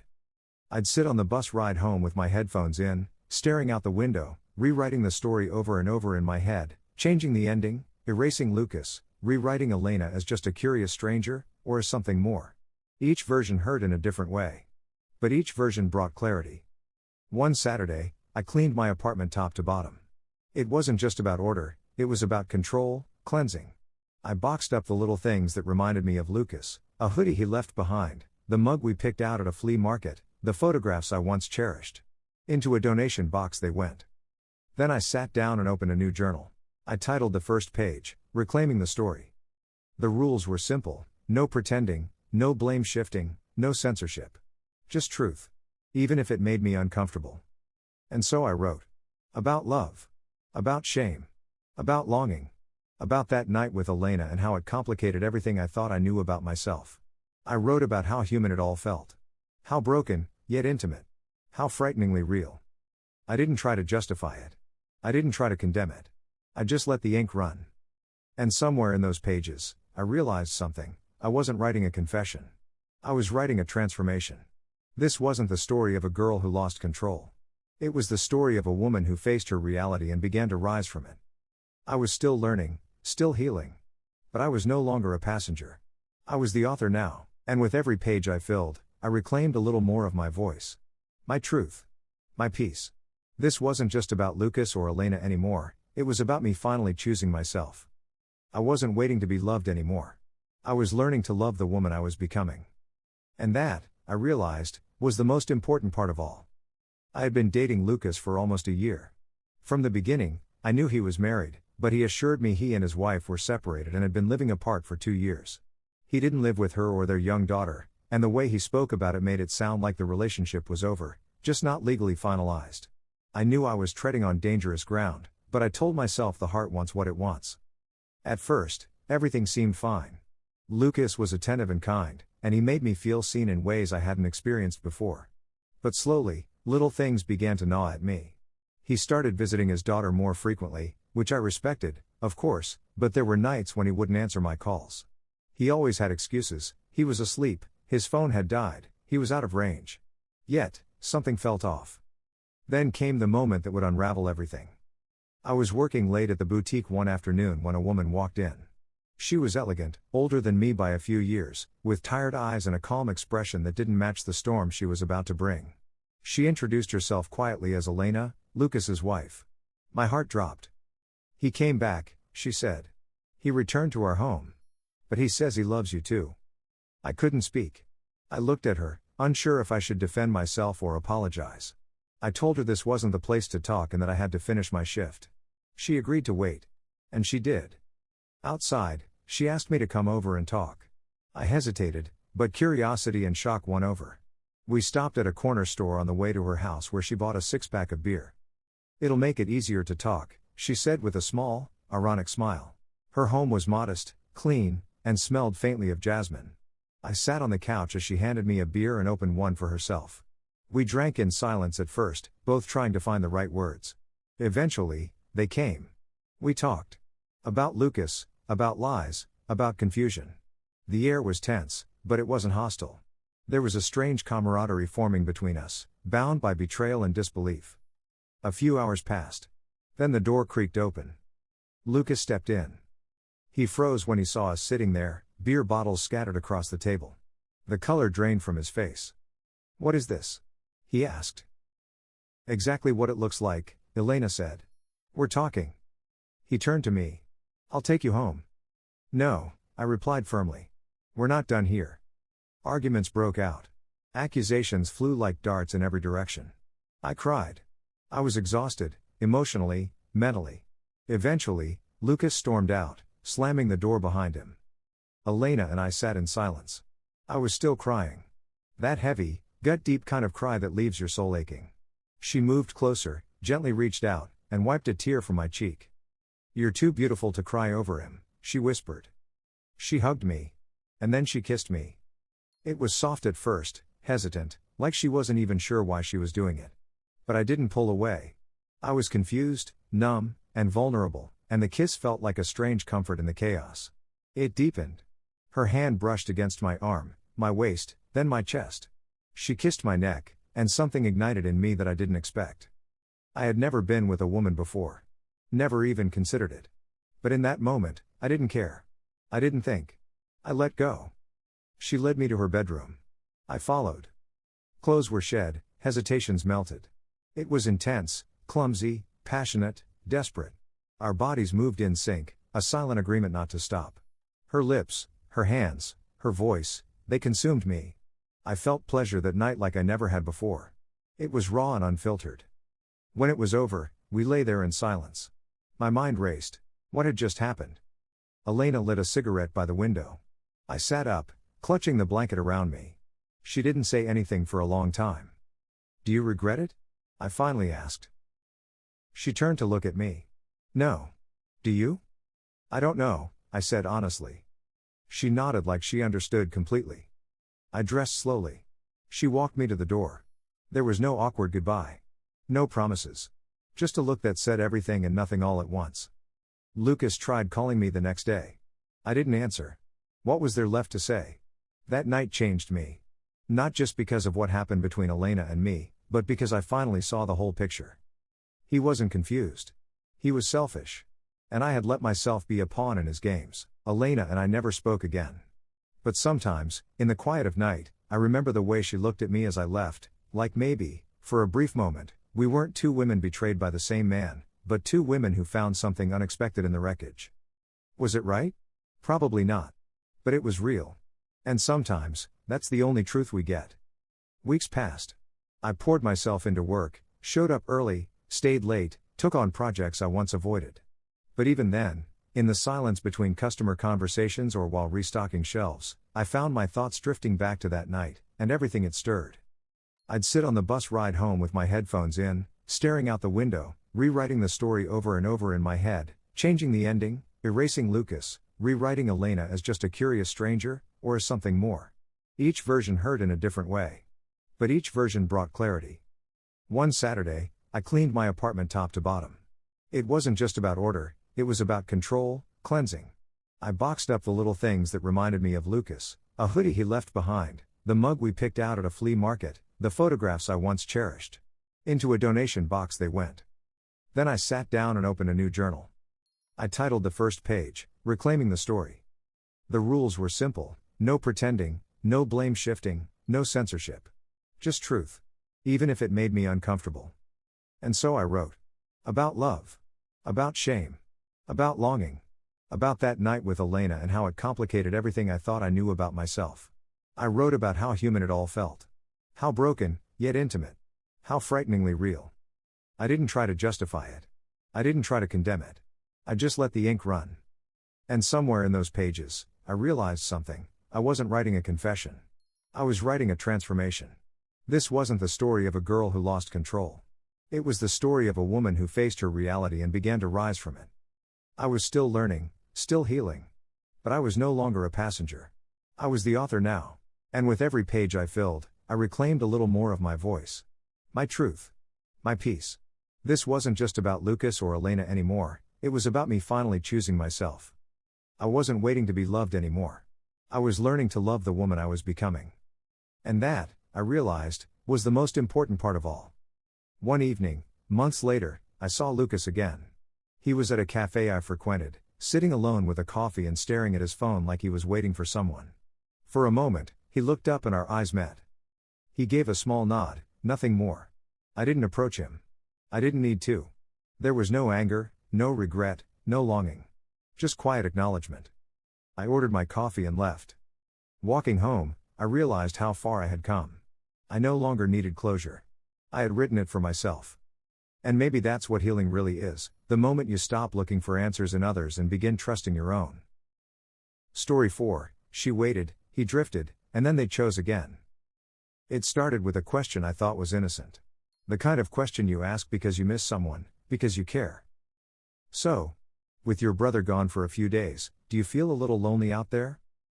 I asked it casually, my voice soft, trying not to sound too clingy. I was standing in the kitchen, barefoot on cool tile, watching our youngest daughter smear peanut butter onto a slice of bread with more force than precision. My phone was pressed to my ear, shoulder aching slightly from holding it there while I moved around. His voice came back without hesitation. Confident. Unapologetic. Absolutely not. I love being alone. He even laughed a little, as if it were obvious. And that, those few words, landed in my chest like a stone. I paused. Blinked. Forced a half smile for our daughter who looked up with a mommy, look. I nodded at her masterpiece while my thoughts unraveled. You love being alone? I repeated, trying to mask the crack in my voice. Yeah, he said simply, I get to just think, relax, not answer to anyone. It's nice. He said it so easily, like it had nothing to do with me. Like I should have known. But I didn't. I didn't know. In that instant, everything around me dimmed. The chaos of the kitchen faded, and the laughter of our older daughter echoing from the living room turned distant, like background noise on a recording I was no longer part of. He didn't hear the silence that followed on my end. Or maybe he did, and he just didn't know what to say. Or worse, didn't care. I wanted to hang up. Not because I was angry. Not yet. But because I was hurt, and I didn't want him to hear it in my voice. I didn't want him to feel like I was being dramatic. That's how women get written off sometimes, dramatic, needy, emotional. So instead, I said, oh. Well, that's good, I guess, and faked a yawn. The girls are a handful today. I should probably get back to them. He told me he'd call again tomorrow. I said okay. And then he was gone. Gone again. The call ended, but his words didn't. They stayed with me while I finished lunch for the girls, while I wiped the peanut butter from the counter, while I folded clothes and set out backpacks for school the next day. They hovered in my head while I kissed little foreheads goodnight and tiptoed out of their rooms. And later, when I lay in bed alone, they echoed even louder. He loved being alone. When I pictured myself away from home, from the kids, from him, I imagined longing. A physical ache. I imagined missing the small things, the way our youngest grabs my face to kiss me, the way his arms feel after a long day, even the smell of our home after dinner. But Nolan? He was content. Happy, even. With no noise. No mess. No us. The thought stung in places I didn't know were still raw. Of course, I understood needing space. I wasn't naive or unreasonable. Everyone needs to breathe, especially when work is hard and life is heavy. He worked long days, living in a cramped RV with his brother, chasing pipeline contracts that took him far from home for weeks at a time. It made sense to want quiet after all that. But that wasn't what I heard. What I heard was, I don't miss you. What I heard was, being away from you gives me peace. What I heard was something he never said, but it sat between the lines like a truth neither of us had the courage to name. And then came the spiral. The horrible, gnawing spiral that insecurity loves to climb. Maybe he loves the space because it lets him be who he wants without the weight of a wife and kids. Maybe he enjoys the silence because it lets him escape the responsibilities, the expectations, the version of himself he thinks he has to be around us. Maybe it means freedom. Not just from stress. But from us. And worse, maybe it meant indulgence. Like the quiet was just a cover for doing whatever he wanted, whatever he couldn't do when I was watching. A place where he could disappear into his phone or fantasies without interruption, without the pressure of being needed or seen. I hated myself for thinking it. I hated that I didn't trust him fully in that moment. But honesty can be ugly, and what I felt wasn't suspicion. It was rejection. Emotional rejection. Because if you truly love someone, if they're your center, how do you say you feel absolutely no loneliness when they're gone? I pulled the blanket over my chest and stared at the ceiling. I could hear the quiet hum of the refrigerator in the kitchen, the creaks of the house settling. The night was still. Too still. I reached for my phone, stared at the last message from him. Talk tomorrow. I stared at that heart emoji for a long time. And for the first time in a while, I didn't know if it meant what I needed it to. The next morning, I woke up to the smell of cereal and milk. The girls had helped themselves to breakfast and left a war zone in the kitchen. I smiled despite the mess and started cleaning up, but his words still lingered. Every empty coffee mug reminded me he wasn't here. Every seat at the table he used to fill was now occupied by air and absence. And suddenly, everything I did, pouring milk, folding laundry, setting out school clothes, felt heavier. I started to wonder, if he doesn't miss being here, what am I holding together? Who am I holding it for? That afternoon, I sent him a photo of our youngest holding a crooked paper crown she'd made. She was so proud. I typed, "Your queen misses you," and hit send. He hearted the message. No words followed. I stared at the tiny red heart on the screen. It felt more like a stamp than a sentiment. A placeholder instead of a reply. I wanted him to say he missed us. That his RV felt too quiet. That he hated sleeping without me beside him. But he didn't say those things. He used to. Now, I got a heart emoji. That night, I put the girls to bed early, needing time alone. But not to rest, just to think. I poured a glass of wine, turned off the lights, and sat in silence. I thought about how many nights I spent wishing for 5 minutes of solitude, only to be suffocated by it when it finally came. I realized that my version of alone was very different from his. For me, being alone meant time to reset, yes, but I never stopped missing them. Missing him. For him? Being alone meant freedom. And that truth hurt more than I wanted to admit. 2 more days passed. 2 days of cleaning up after little shoes, refereeing arguments over who got the blue plate, and rereading bedtime stories that had long since lost their magic to me. 2 days of reaching for my phone out of habit, hoping he'd text first. He didn't. Not once. On the 3rd morning, I cracked. I sent a voice message, something I rarely did. My voice trembled a little, but I tried to sound calm. Hey. I was just wondering if everything's okay. I haven't really heard from you since we talked the other day. I know you're busy, but it's hard not to feel a little invisible. I hit send and immediately regretted it. My fingers hovered over the delete button for a solid minute, but it was too late. The message was marked as played 10 minutes later. But he didn't reply. That day dragged. I went through the motions, school drop-offs, grocery runs, a quick visit to the post office, but everything felt muffled, like I was moving through a fog. When I got home, I turned on the shower and stood under the water until my fingers pruned. My tears mixed with the stream, but I barely noticed. There was something quietly devastating about being ignored by someone who used to hang on your every word.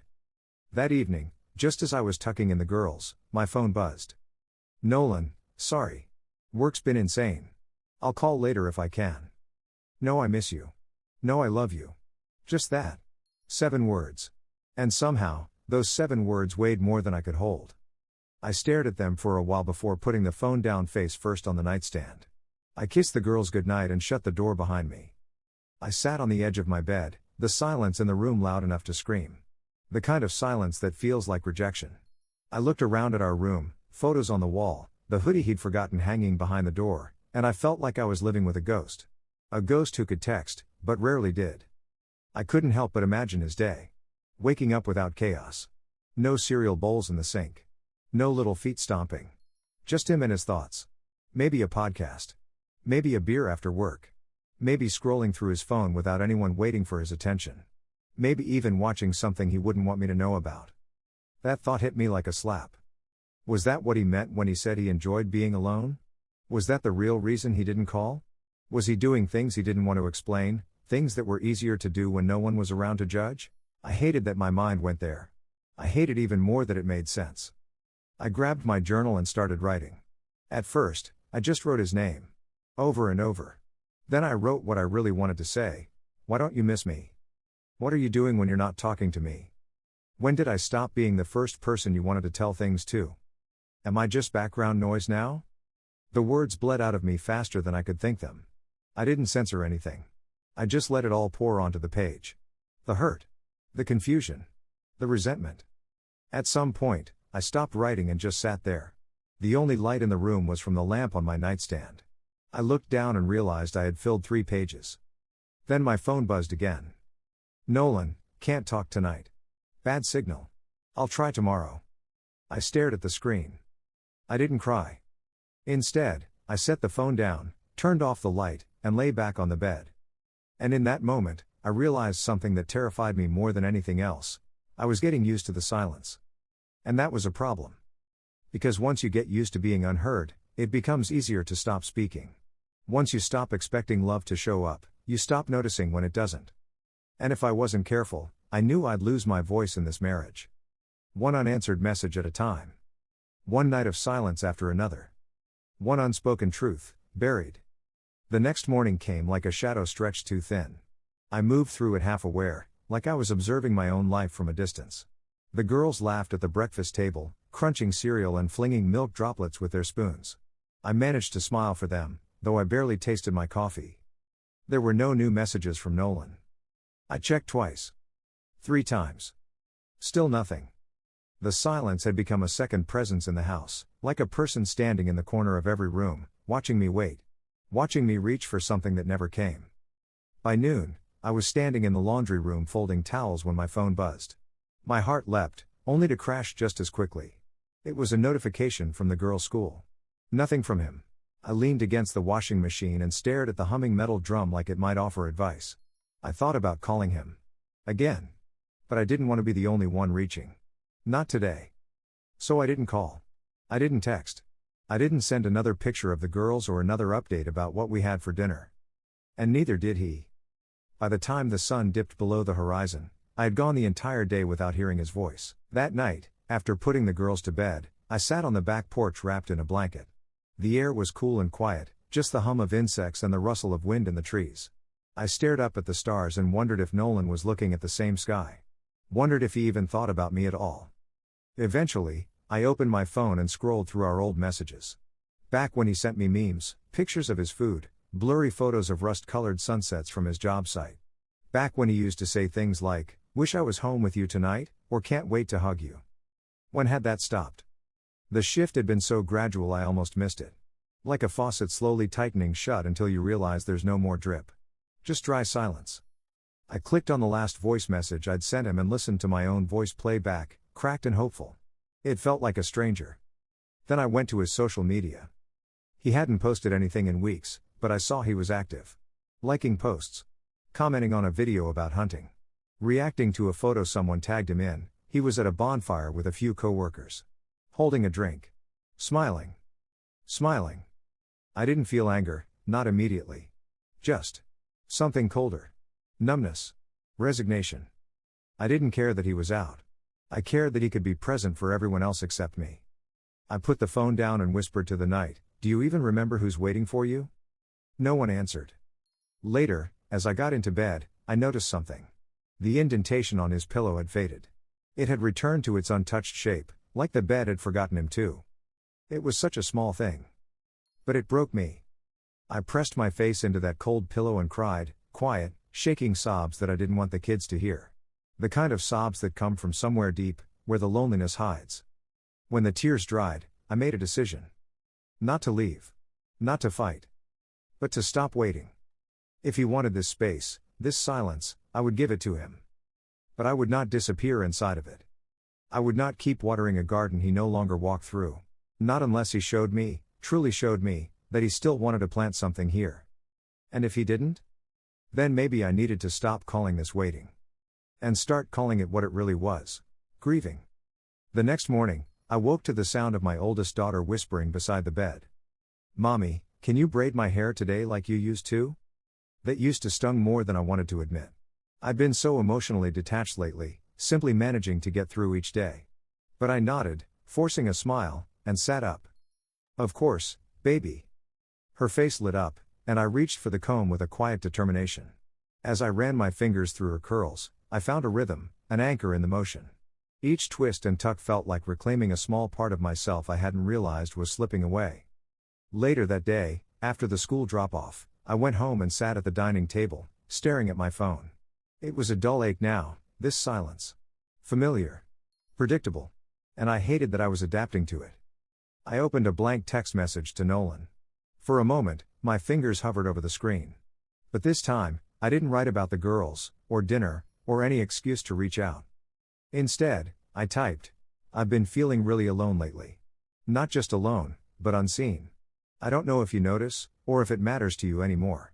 But it matters to me." I stared at it. Rewrote it twice. Then finally hit send. 10 minutes passed. Then 20. Then an hour. Nothing. I tucked my phone away and grabbed my keys. I couldn't sit in that silence anymore, so I drove aimlessly. Through our old neighborhood. Past the park where we used to picnic. Past the gas station where he once ran in just to grab my favorite chocolate on a random Tuesday. Memories hit like phantom limbs, there but not. When I finally pulled back into the driveway, the sun was starting to dip. I stepped inside, dropped my purse, and froze. My phone was ringing. His name lit up the screen. I answered with a quiet, "Hey." There was a pause. Then he said, "I'm sorry." Just like that. Soft. Real. "I'm sorry I've been so absent," he continued. "I don't have an excuse. I think I was hiding. From how hard everything's gotten. From how small I feel sometimes. But I didn't mean to make you feel like you didn't matter." The knot in my chest loosened slightly. I stayed quiet, letting him speak. "I told myself I was giving you space, too. But that was a lie. I was taking space. And I never checked if you wanted that. Or if it was hurting you." I swallowed the lump rising in my throat. "I just needed to hear you say that," I whispered. "I needed to know I wasn't crazy for feeling forgotten."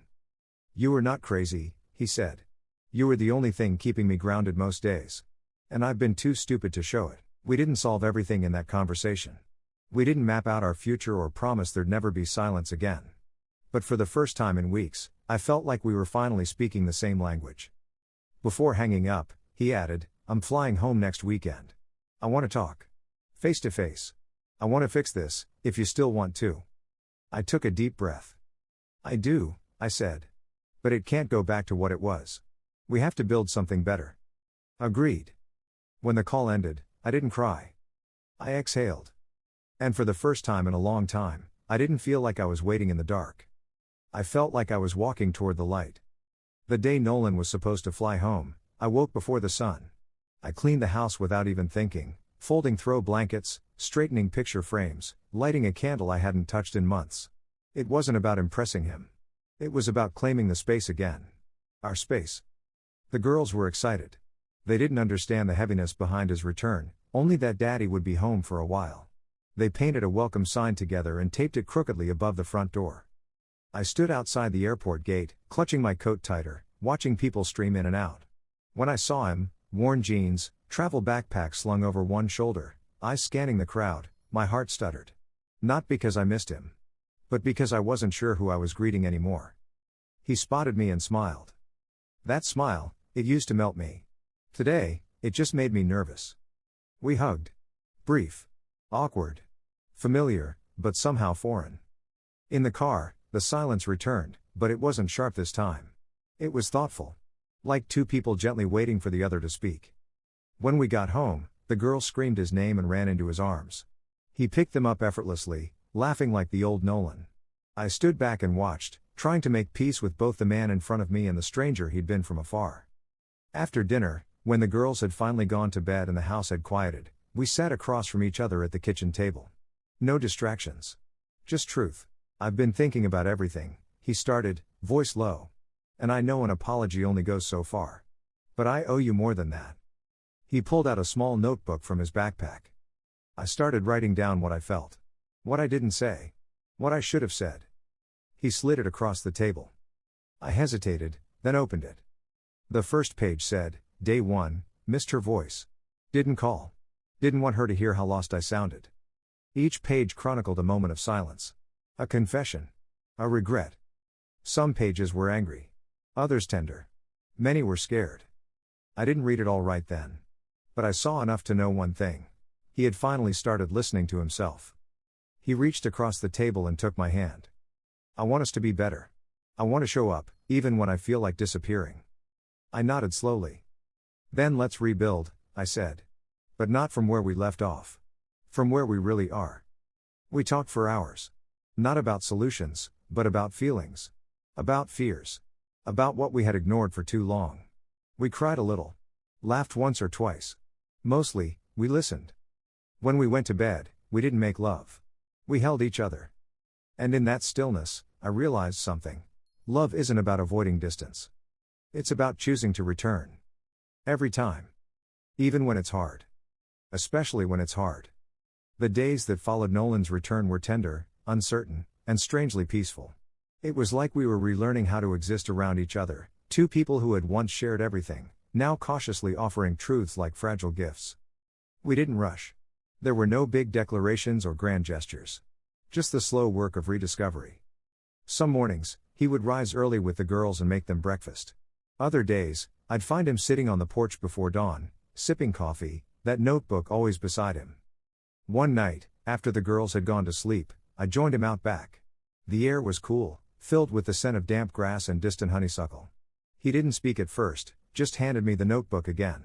More pages. More entries. Day 11, she laughed today. God, I missed that sound. Day 14, I saw her look at me like she didn't know me. I don't blame her. Day 17, I want to earn her. All over again.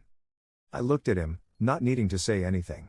He was showing me everything I'd asked for, not just with his words, but with his presence. That was what had been missing. Not the love. The presence. I'm not perfect, he said, his voice cracking a little. And I know I've hurt you. But I want to be here now. Really here. Not just for the kids. For you. For us. I want that too, I whispered. We sat there a while longer, the quiet between us no longer heavy but whole. In the weeks that followed, we made space for hard conversations. We talked about the loneliness, the resentment, the years we lost to habit and assumption. But we also talked about dreams.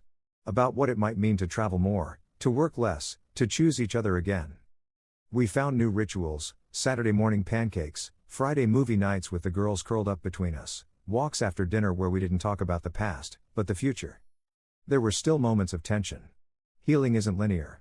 But we met them together now. As a team. One evening, as we tucked the girls into bed, our youngest asked, Daddy, are you going away again soon? He paused, then knelt beside her. No, baby. I'm staying home for a while. I think I forgot how important home really is. She smiled, content. And for the first time in a long time, I felt content too. Because I wasn't waiting anymore. I wasn't questioning my worth in silence. I wasn't writing letters in my head that would never be read. We were building something new. Something honest. And in that, I found peace. Because love, real love, isn't just about staying together.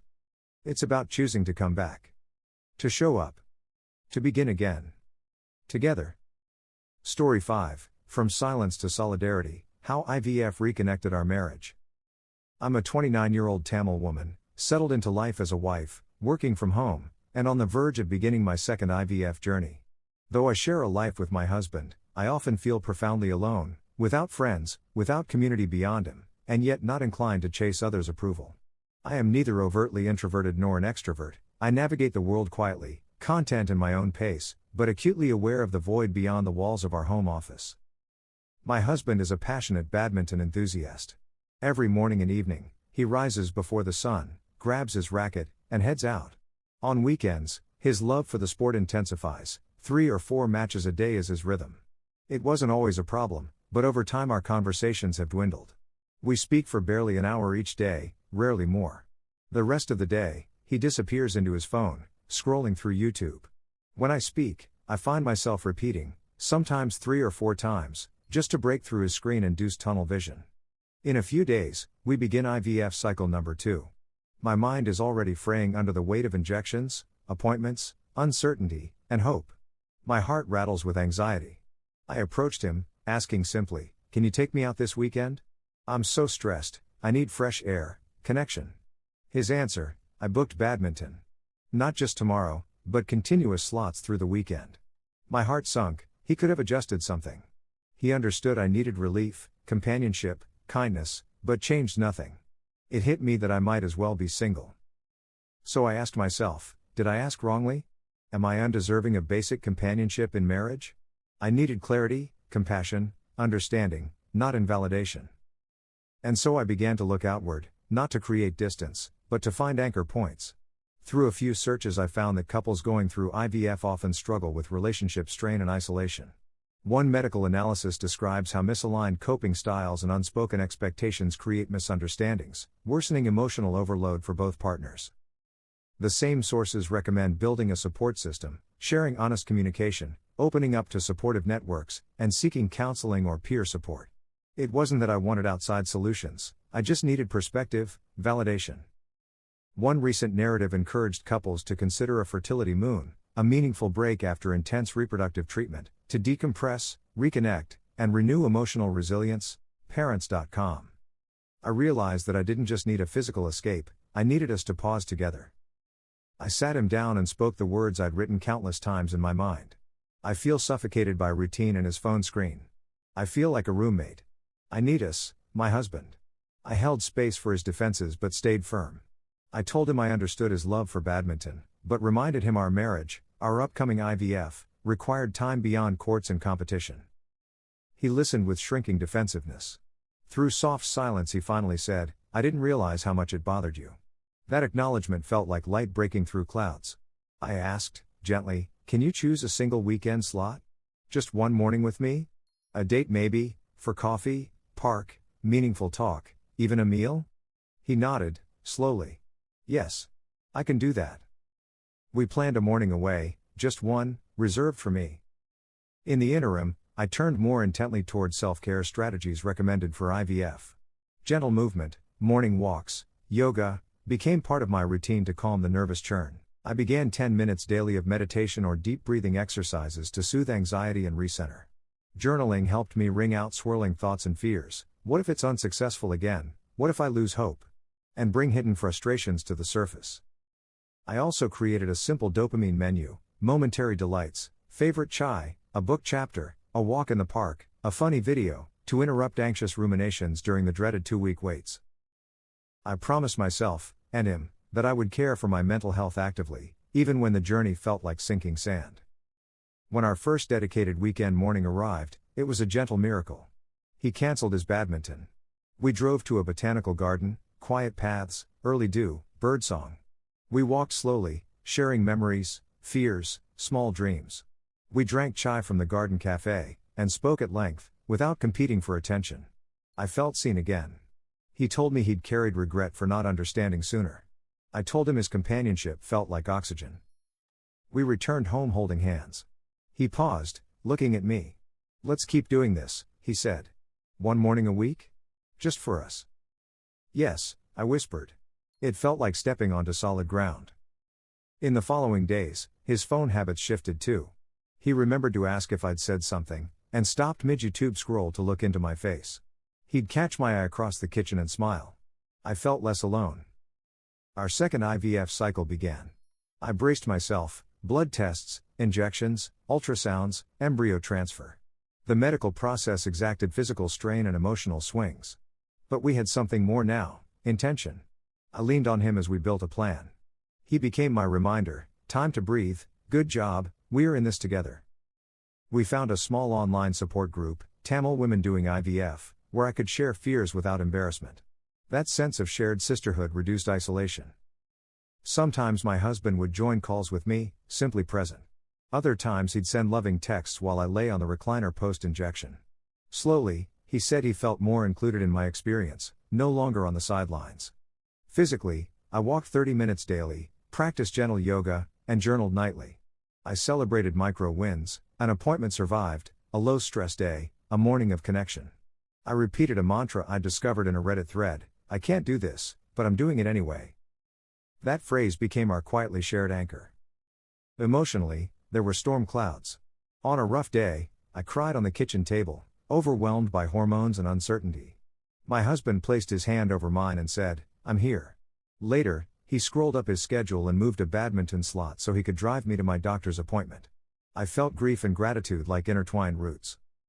That same night, when I lay awake after an aching injection, he stayed up too, rubbing my head, whispering reassurance. We didn't speak much, just held each other, and it spoke volumes. By the time of embryo transfer, we had built routines around stress and togetherness. We counted breaths together on the drive home. We lit a candle that evening and shared small hopes, words for what we wanted to name the little life we were risking everything to bring forth. We called it our offering. Then started the 2-week wait. I focused on distractions, gentle movement, private joys. He promised not to ask every day about blood tests. He'd check once, not daily. We breathed together each evening. I told him about the Reddit wisdom: the stress is not a flaw, it's expected, but we are more than it. We practiced writing down our fears, loving them, then handing them to the night sky. Finally, 2 weeks later, I held the provider's email. "Did you get it?" he whispered. I opened it, my breath caught, then broke into tears. Tears of relief: "Yes, we are pregnant." He exhaled with me, whole body trembling. Then he pulled me into an embrace, his phone forgotten. We wept together, wordlessly celebrating that life inside me. Not just the embryo, but the journey we'd carved together, from emotional neglect to partnership, from feeling alone to feeling held. From repeating words to being heard. In the weeks that followed, I recognized subtle, hopeful changes. My husband began texting midday, asking if I needed water or food. He paused his phone to hug me. He occasionally suggested, "Want to go for a sunrise walk?" And waited, and stayed. I felt worthy. Not because the pregnancy test said so, but because I had been met by love, by respect, by changes rooted in intention. I realized I didn't just deserve connection, I contributed to nurturing it. As I sit now, writing this narrative, my belly rounds with new life. I'm still doing my WFH job. I still have no friends beyond my husband, but I feel part of a wider humanity, a community of IVF warriors, a couple who chose to listen, adapt, love deeply. My marriage isn't perfect. It's a work in progress, but one where the scaffolding now leans toward empathy, care, shared purpose. I feel less single, less lonely. To anyone wondering if they deserve more, yes, you do. You deserve time, respect, presence. You deserve someone who hears you the first time. You deserve not to repeat yourself. And in return, you deserve a spouse willing to adjust their heartbeat to yours. There is grace in asking. There is power in clear communication. And there is deep healing in shared commitment, one careful act at a time. We asked for one morning together. That became a sanctuary, a turning point. IVF is still a journey wrought with uncertainty. But we walk it now, side by side. Our next challenge will come, but we face it not as individuals living parallel lives, but as partners building something fragile, hopeful, and unbreakably ours. I sip black coffee, the heat seeping into my fingers, and look out into the courtyard below. The day ahead feels heavy and full of undercurrents I've barely begun to understand. My heart pounds with both hope and anxiety. I'm still on the cusp of starting my second IVF cycle, and each breath I take carries the weight of what's to come, the hormonal pulses, the hospital visits, the aching anticipation of result day. But beneath that swirl is another need I can't ignore, the need to feel seen, heard, and loved by the person sharing my life, and yet, these last weeks have left me feeling more alone than ever. I put my coffee down and run a hand through my hair, feeling the tension already lodged behind my ears. Work awaits, my WFH job demands focus, but my heart flutters at every email notification. I scan my calendar, tasks, deadlines, meetings. I'm grateful for the structure, but my mind keeps pivoting back to the weekend I asked for, a promise of connection that slipped away between his badminton sessions. I feel myself curling inward, even while the morning sun reaches toward me. At 9, my husband slips into the kitchen. He's wearing his usual morning gear, sweatpants and a hoodie, phone in hand, earbuds already in place. He kisses my forehead, barely meeting my eyes, and leaves without ceremony. In the next moment I hear the front door click behind him. It's the same routine we follow every day, and yet today it feels especially hollow. I lean back in my chair, feeling the empty space beside me, and realize I didn't even say goodbye. My muscles tense with frustration. I push away from the desk and stand. I need air. I need movement. I step outside into the fresh morning, the sky pale and the breeze soft. I walk along the corridor of our building, breathing deeply, letting the tension uncoil. I realize how starved I've become for companionship, not just his presence, but his attention. The realization hurts more than I expected. Back inside, I log into my first Zoom meeting. My fingers click through tasks, but attention drifts. At lunchtime, I close the laptop. My phone sits silent for long stretches, but today I decide to send him a message. How is badminton? Can we talk after work? Silence. Then, much later, a curt reply, all good. Talk later. Talk later. It's the same promise, but empty. My heart sinks. I close my eyes and whisper, please, at least try. The plea echoes back in the silent room. The afternoon blends with quiet tension. I stretch at my desk and take a walk outside, circling back to the idea that connection requires space. I wonder if I'm asking too much, or expecting too little. I try to remind myself, I don't want to be a burden. I only want to be recognized. Late that afternoon, he returns. He greets me with a kiss, quick, almost mechanical. He changes into fresh clothes and retreats to the balcony, phone in hand. I watch him over the rim of my mug, stomach tightening with loneliness. The room holds more silence than noise. I decide I can't stay quiet any longer. I set aside my work and speak softly, I'm starting to feel like your routines matter more than I do. The weekends, the badminton, shouldn't we be building memories together? Especially now. My voice trembles as I speak, and not out of weakness, but because I care so much that I don't want this to break. He frowns, but his eyes don't meet mine. It's just badminton, he says. It's my stress relief. I've booked the slots. But those hours could have been hours, I say. One morning, one afternoon. I'm not asking for much. I'm asking for us. My voice breaks. He sighs. He hangs his head and closes his eyes for a moment. I didn't realize you felt this alone, he finally says. I thought I was managing my time. He runs a hand through his hair. I'm sorry. I care. I do. Despite the hurt, relief seeps through me. The fracture was widening. Powerless words would have shattered it completely. But here he is, moving to close the gap. We sit together on the couch. Each word between us is deliberate, carefully chosen. I speak of my anxiety about the upcoming IVF cycle, the fear of failure, the weight of each injection, the strain on my body and soul. He listens. And in his silence I sense he's listening not just with his ears but with his heart for the first time. I see him face his own introspection. If you want a morning off from badminton, he says slowly, then tell me. I'll cancel one slot. His gaze is steady. We can pick something small, breakfast together, a walk. His tone is apologetic, hopeful. I feel small tears behind my eyes. He's making space. Our shared silence settles like a fresh breeze between us. It's not yet trust, but the seed has been planted. I nod, feeling gratitude and hope swirl together. It was never wrong to ask, it was right to need. That weekend, he books one morning slot and cancels the rest. We wake early and drive to a nearby lakeside park. It's simple, 2 chai flasks, a shared blanket, and gentle conversation. For the first time in months, I don't feel like a shadow lodged in his periphery. He takes my hand as we stroll. We speak not of badminton or emails, but of hopes, for our future child, our relationship, our life together. I laugh at an old memory and he smiles, genuinely alive. We sit beside the water, and the world feels still. I rest my head on his shoulder. He leans into me, and I know that I've been heard, and more importantly, that someone wants to hear the rest. Not just part of me, but my full heart. We drive home in warm silence. Back inside, he sets aside deadlines and phones. He makes dinner with me, chopping vegetables, stirring pots. It's not about perfect cooking, but about time. We share this meal together, talk about next week's appointments, plan a morning date every weekend until after IVF. I spend the next week anchored by routine and ritual, daily walks, meditation, gentle yoga. He sometimes joins me silently or watches with encouraging eyes. The focus shifts from loneliness to shared effort. We even walk to a fertility counseling session together. He slides his hand into mine in the waiting room before we go in. I squeeze back.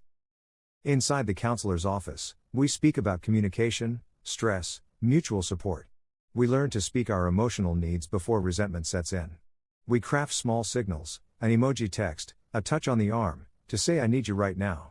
We learn small but sacred agreements. He agrees to ask before booking every weekend. I agree to express when I need quiet focus without worrying he'll see it as criticism. We leave the session with a stranger holding a piece of our hearts in trust. Days later, I begin injections. I step into the bathroom, breathe in, and proceed with commitment. He stands at the door, attentive. He watches as I prepare it, not hovering, but present. When I falter, he reminds me, we are in this. Breathe. He offers me the mirror and water afterward. We sit together on the bathroom floor for a moment, quiet allies in this, together. And then the day of the embryo transfer arrives. The hospital corridors are too white, too still. After the procedure, they release me to go home. He's waiting by the discharge desk, standing tall, a soft smile. He wraps his coat around my shoulders. On the car ride home, he reaches across the seat and holds my hand. I rest my head against his shoulder and close my eyes, listening to the hum of the road, our shared breaths. The city flickers past, but in his hand I find a stillness I haven't known before. That evening we repeat our morning tradition, walk around the neighborhood, easy conversation, hopeful silences. We breathe together, marking this moment of potential life, potential transformation, potential repair. Weeks pass. We share texts, how I feel, how he feels, our shared excitement, small fears. The morning dates mark time, a chai by the river, sunrise yoga in the living room, a park bench conversation about names. He scans his schedule, always keeping the promise, one morning for us.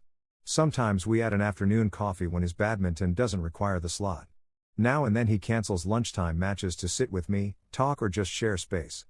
My stress remains. IVF is not easy, but I feel steadier. Not because everything is perfect, but because nothing is perfect that can't be faced together.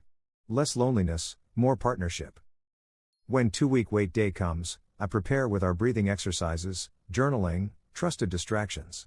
He draws me a hot water bottle for aches, sends encouraging messages, holds me through tears of hope and fear.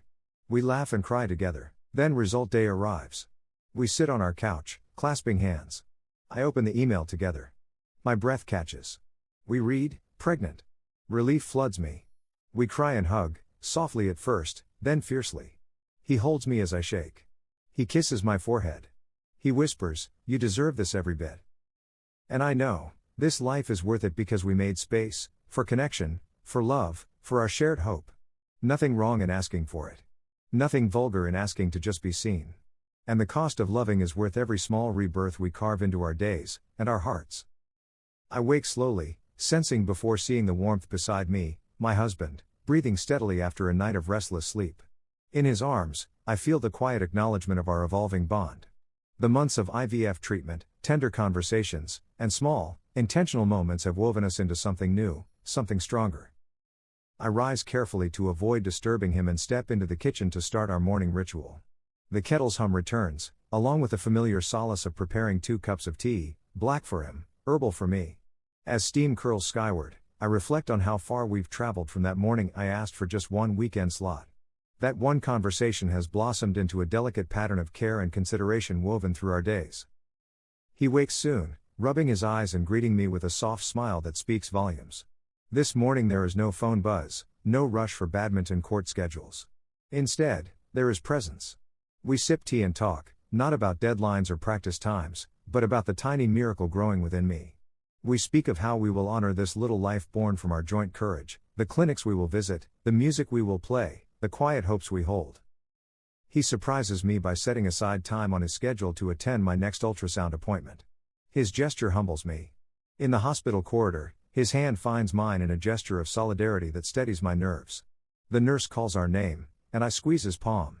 We move together, a unified front as the technician places warm gel and the screen comes alive with soft flickers and muted pulses. There, in black and white, is the heartbeat, steady, sure. Tears threaten, and I lean into his shoulder, grateful for his presence. Everything feels different in that moment. The fear that once gnawed at me is replaced, just for a second, by a hopeful pulse. We leave the clinic side by side, me cradling my belly, him carrying a bouquet of small wildflowers he picked on his way in. For us, he says, his voice trembling. I understand the gift is for our shared journey, our unity. The following weeks unfold with a gentle routine. He continues to honor the morning time. He sends midday texts, not perfunctory check-ins, but soft reflections, thinking of your smile, let me know if you need anything, or simple humor to brighten my workday. I begin to open up to small confidants in an online Tamil IVF support group, and sometimes he joins me to answer poll questions or share a comforting emoji. We laugh together at the quirks and setbacks of the process, spilled medication, missed naps, mysterious food aversions. Fears still linger, but we are no longer navigating them alone. Come evening, we walk on our balcony under a crescent moon. He often suggests gentle stretching or meditation together, small acts of nurturing that remind me I am not carrying this alone. I feel noticed, valued, cherished. The moment of the antenatal blood draw looms. I brace myself for discomfort, for waiting, for worry. At home, he bundles tea, blanket, and my favorite comfort food, a warm jasmine snack. We'll get through it, he says softly. At the clinic I falter, clutching his hand as the needle goes in. He speaks softly, anchors my gaze on him. I breathe in time with him. When it's done, I lean in and kiss the top of his hand, overwhelmed with gratitude, not just for the test, but for everything he's become in this journey. Then comes the news. We huddle together on the couch, phones poised. I open the message. The words appear, all good. Pregnancy progressing normally. Relief washes through me like sunrise. I cry with him and for him, tears of joy, disbelief, gratitude. We sit together, draped over each other, for minutes that stretch into eternity. Later, he asks if I want to go out, just us, to celebrate. We stop at a quiet garden cafe and order jasmine tea. We sit in golden light, the world moving around us. He reaches across and brushes a loose hair from my face. We did this, he whispers. We did it together. I smile, laughter and tears mixing in the warm glow. I understand now, this isn't just a medical success, it's the triumph of a partnership transformed. At home, we hang a tiny star sticker on our fertility chart, the one we started months ago. Each day had been a step, today is a culmination. He picks me up in his arms, spins me around, childhood giggles returning among adult hearts. I land softly, breath fluttering. The weeks progress. Morning time remains sacred. The story of his badminton shifts, he plays when he wants to, but never intrudes on our togetherness. We find new rituals, bedtime affirmations before sleep, shared journal entries about the baby's first names, soft lullabies we'll sing when the time comes. Friends begin to notice the change between us. My mother comes to visit and marvels at how connected we've grown. She describes us as walking in rhythm. And indeed we do, two hearts once set on parallel tracks now weaving into something shared, companionate, caring, alive. Looking down at my expanding belly, I trace the life growing there and think about our future. The IVF journey was not easy, but it forced us to listen, adapt, and cultivate compassion. I wonder, when our baby arrives, how will we teach them about partnership, patience, and perseverance? The answer seems clear, by example. One evening, during the twilight hour, I hold his hand on our balcony. The air is thick with possibility. I speak softly, I love what we've created, this family, this rhythm. He squeezes my hand and his eyes fill with warmth. We created it together. And we'll build more, he says. One day, one step at a time. I close my eyes and breathe him in, the quiet, the promise, the trust. We stand there in silence, filled with hope. The moon drifts slowly across the sky, a silent witness to our story's epilogue. Story 6, Grieving the One That Never Came, Rediscovering Love and Peace with the Child I Have. I'm a mother to a wonderful 5-year-old son, and for years, my husband and I dreamed of expanding our family. Conceiving him took longer than we expected, both of us underwent testing with no issues found, and finally we welcomed him into the world naturally. When he arrived, our hearts overflowed. He has always been full of life, though sleep has never come easily for him, and even at 5 years old, he sometimes tests our patience. We love him unconditionally, and he is surrounded by a warm, supportive family. We always imagined giving him a sibling, just a few years apart, so he could share his adventures and grow up with someone by his side. But life has its own plans. I'm turning 35 this December, and I remember how sick I became during my pregnancy. It was during the height of COVID, and my condition nearly cost me my life. I fear history repeating itself. Over the past 18 months, we've tried to conceive again, hoping for a little one to join our family. Every month has been a harsh mixture of hope and heartbreak. Each time my period arrives, I feel as though the wind has been knocked out of me. We did our best to stay relaxed, tracking ovulation, embracing positivity, yet with every negative result, the emotional weight grew heavier. This past weekend, we had a heart-to-heart that descended into tears. We decided to stop trying. My heart feels strangely relieved and painfully broken at the same time. Though I intellectually know it's the right decision, emotionally I'm falling apart. Alone in our home, I weep for a loss I can't quite name. I feel like I'm grieving someone I never met. My husband is incredibly supportive, but the silence that follows his comforting words, "Your mental health matters more to me than another baby," echoes with my broken dreams. He even offered to get a vasectomy, but I recoiled at the thought. I feel like this failure is mine, and having him close the door forever would be unbearable. He's been a devoted father, loving and selfless, too good for me, in my mind. There are moments when I wonder if I'm ungrateful. My friends, after all, have breezy second pregnancies or simply don't want more children. I can't find anyone who relates. I hold my grief inside, afraid of burdening them, afraid that sharing would expose me as weak, ungrateful, or broken. But the silence hurts. I discovered that secondary infertility is a recognized, yet often overlooked struggle, one that brings deep emotional wounds even after having a child.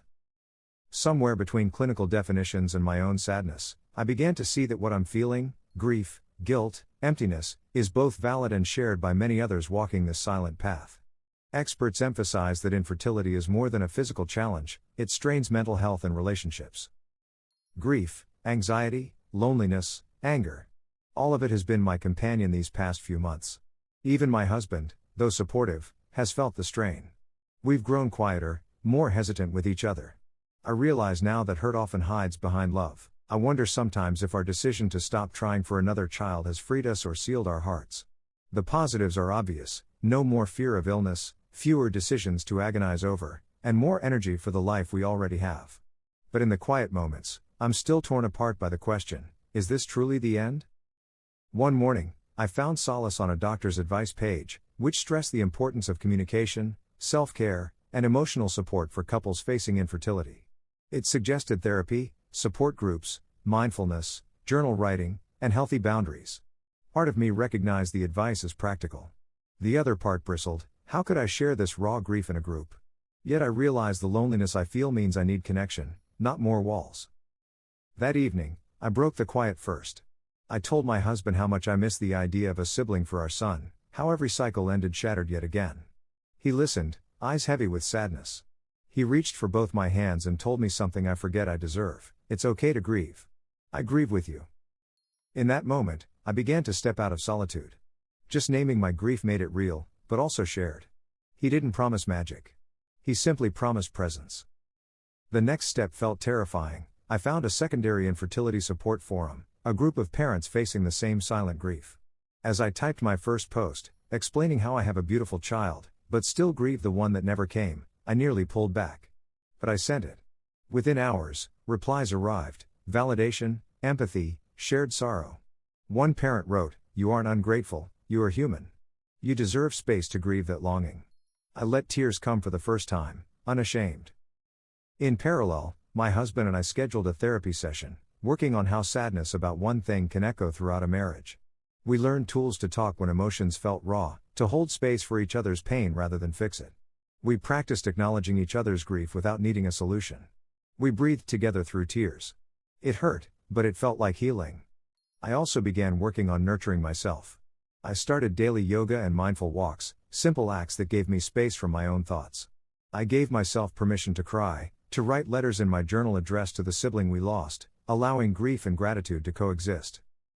We also made small but meaningful changes. On weekends, we planned intentional family time, park dates instead of baby appointments, board games instead of stress. We preserved time for each other in the evenings, canceling the noise of TV and phones. We prioritized intimacy not around conception, but around connection. It wasn't perfect. I still feel hollow some mornings. Each time a friend announces a pregnancy I mourn, not just the loss but the silent pressure that I should be happy. Yet the sound of my husband's arms around me as I cry, the text he sends midday, the way he rubs my back as I write in my grief journal, all of it reminds me that my grief isn't a burden, but a space we share. One evening, we turned to our son.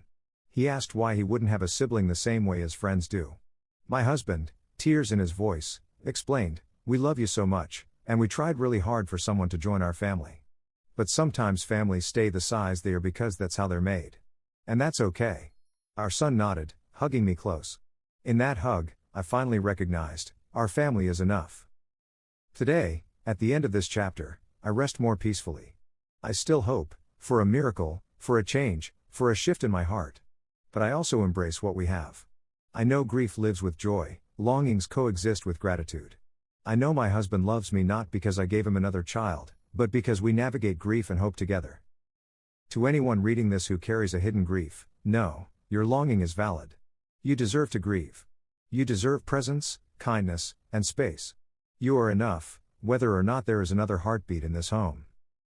And so I breathe, whole, sad, hopeful, and deeply human, as we continue this journey with grace, love, and a fiercely tender heart.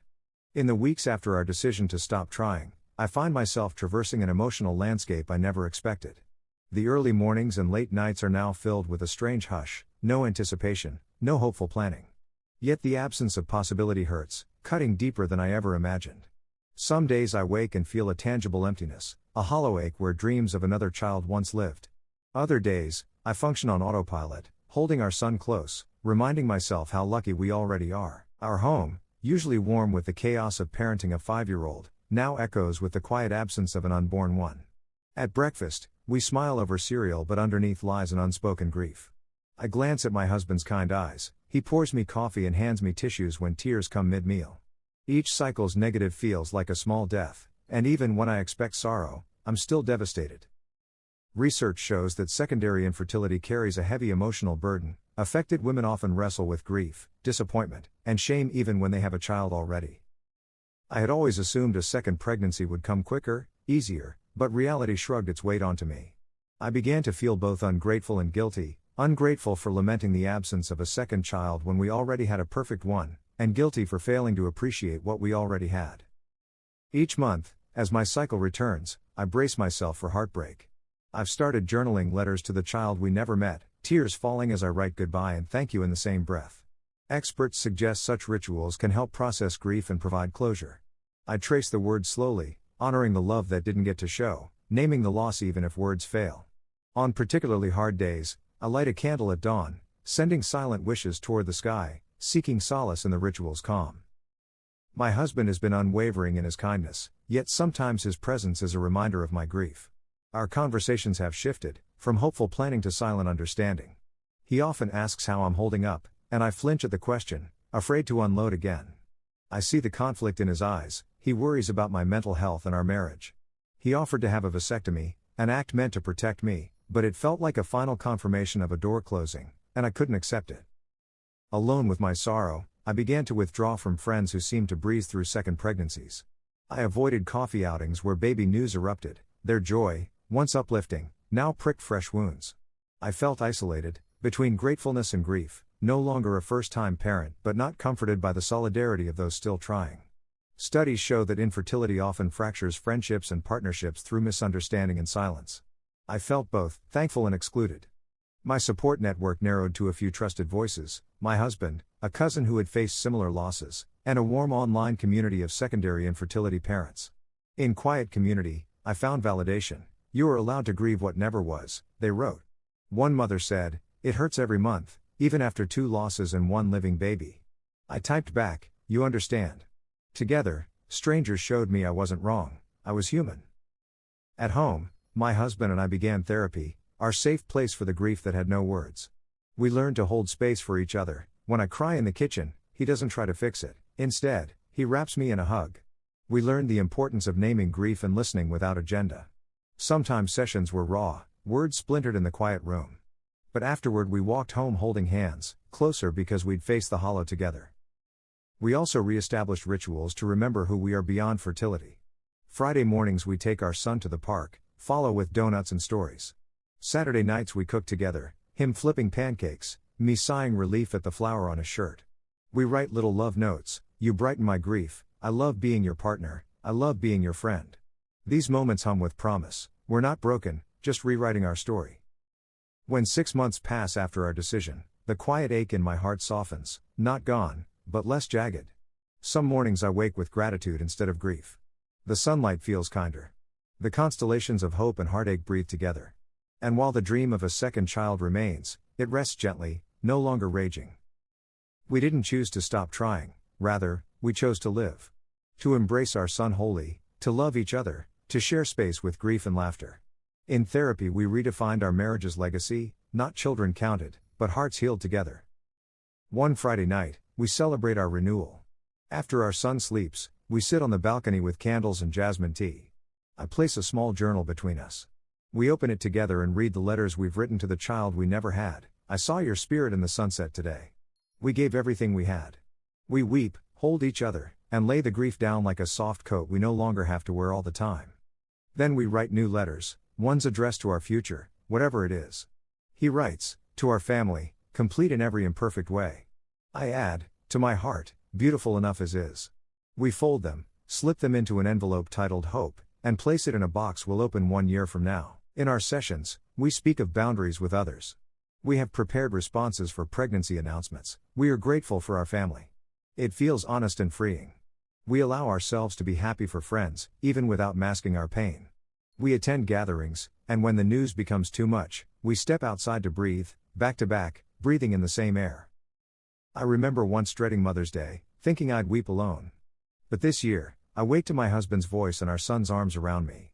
They present cards, the ones they made carefully. "Best Mom," my son smiles.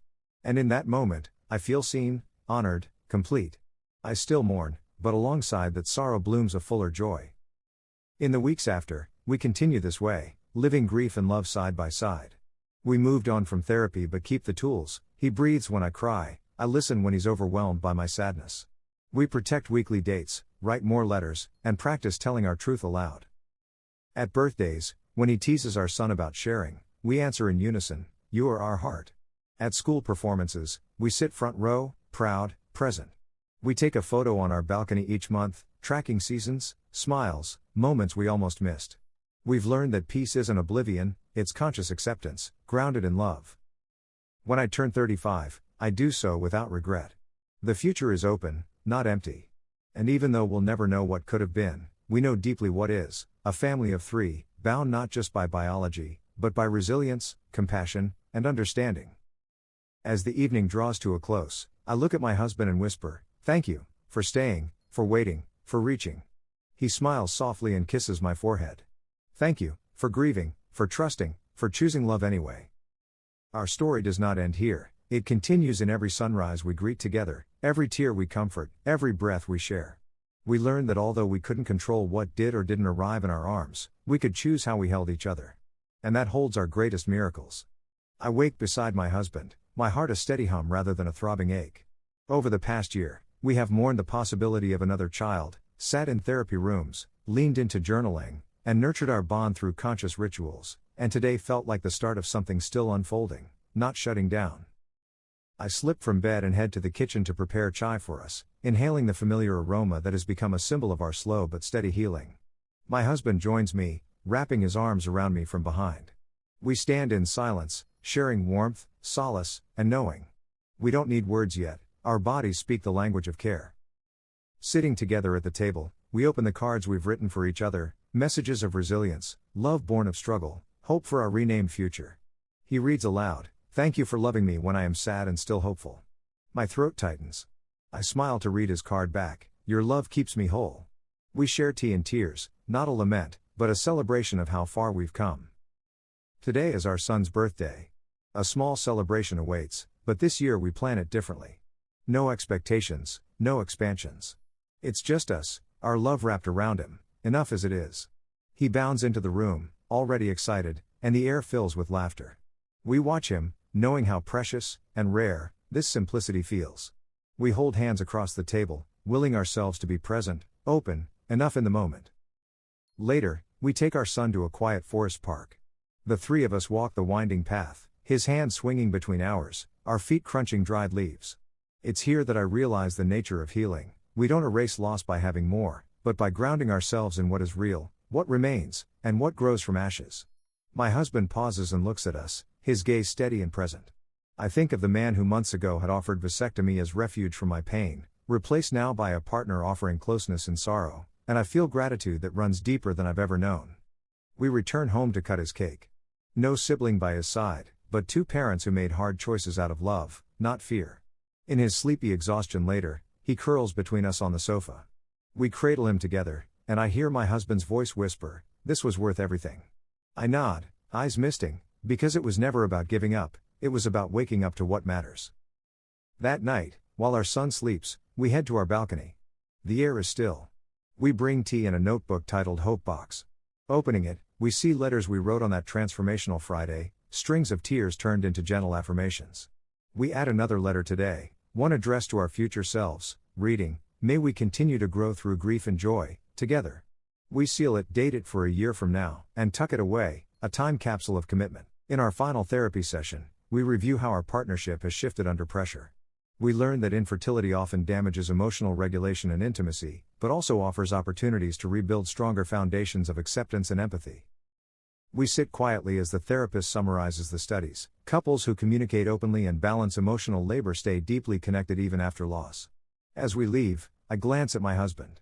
He smiles, steady, knowing. The journey shaped us, but did not define us.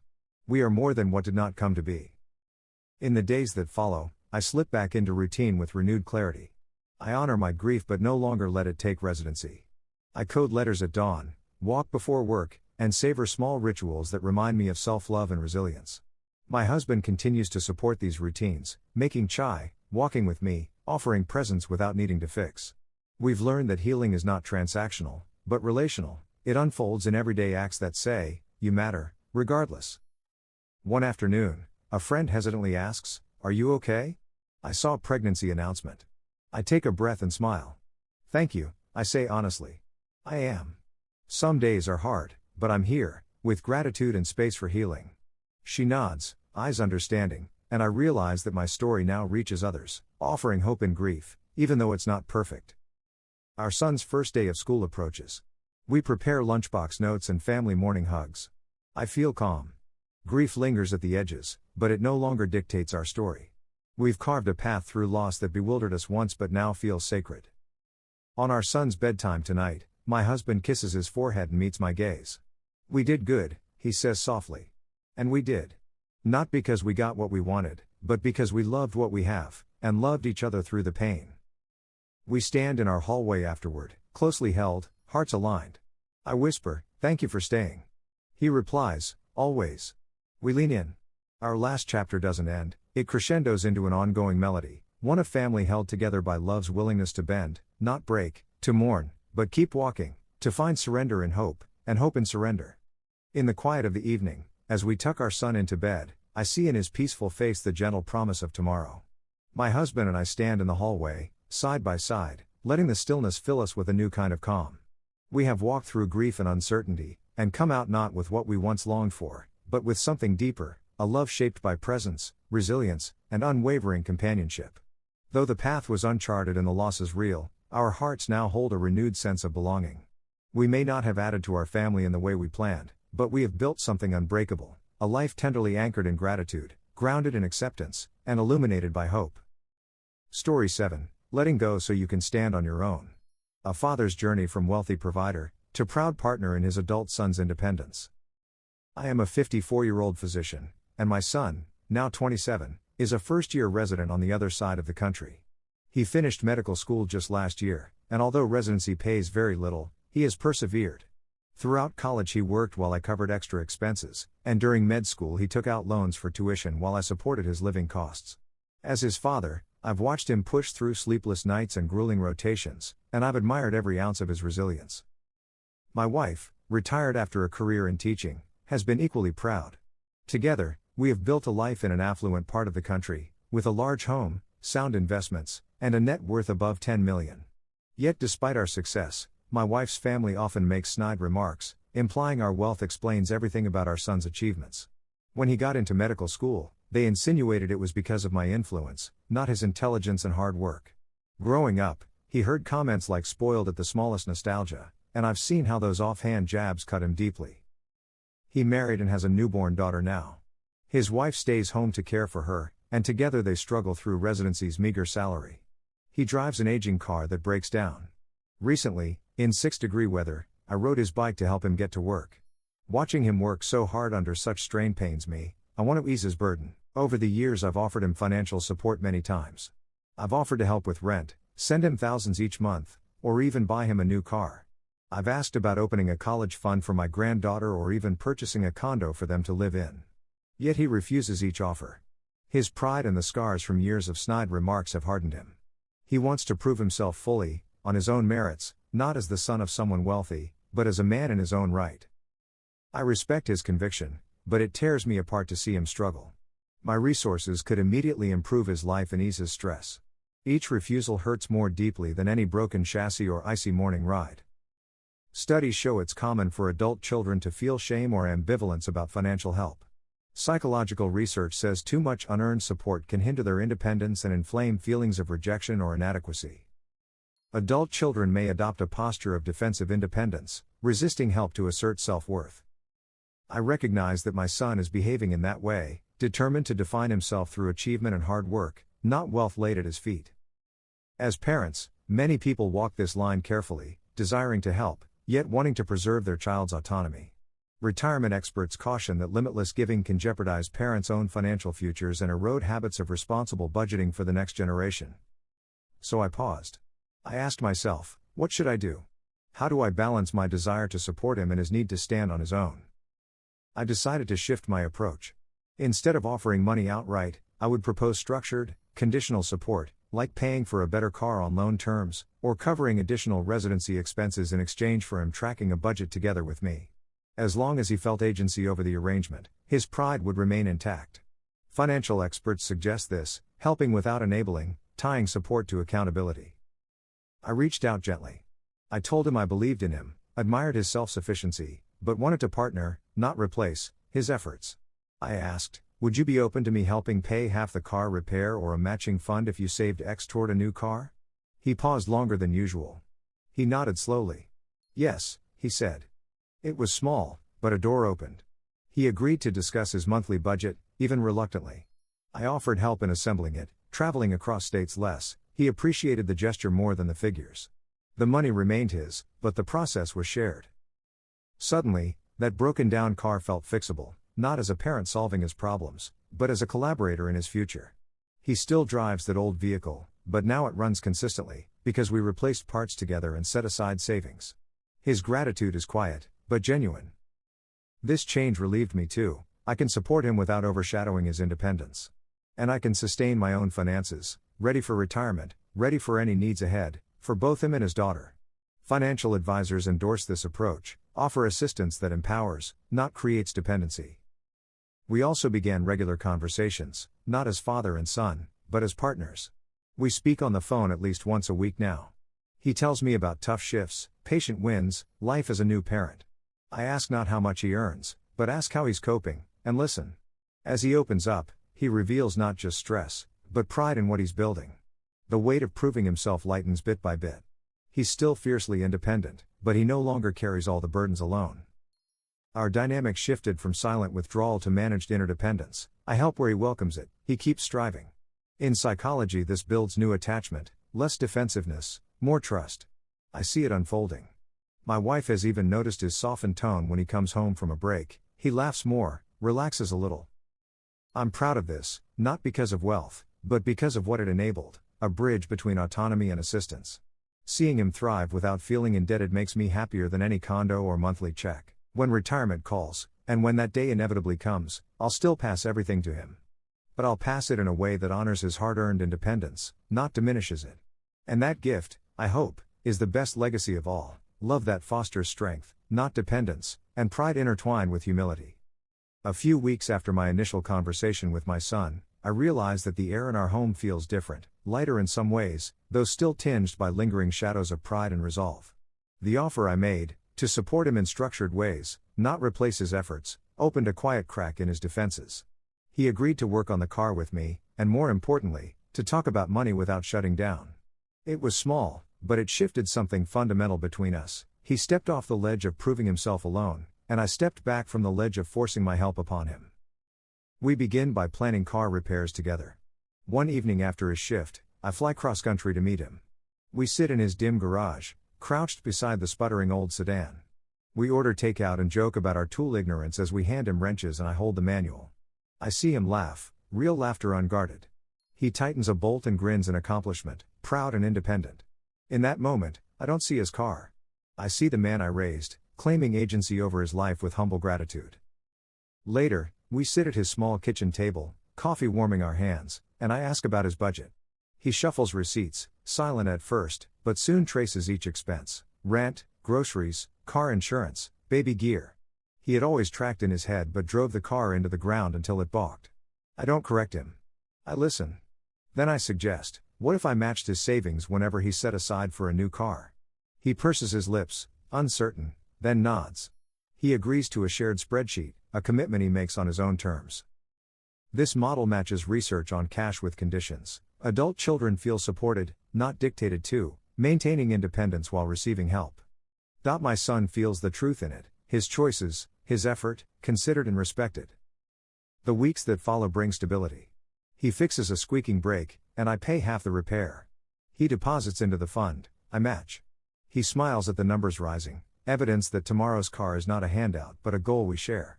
He texts me pictures of the progress, affectionate and subtle. "Thanks, Dad," he writes. I treasure that. Meanwhile, nightly calls across time zones spark something new in us. Not money talk, but stories, his first time listening to his baby daughter's laugh, the exhaustion and pride of new fatherhood, how medical teams celebrated a successful airway repair on a shift. He tells me he's happy, even if the salary is low and the hours are long. I don't offer help.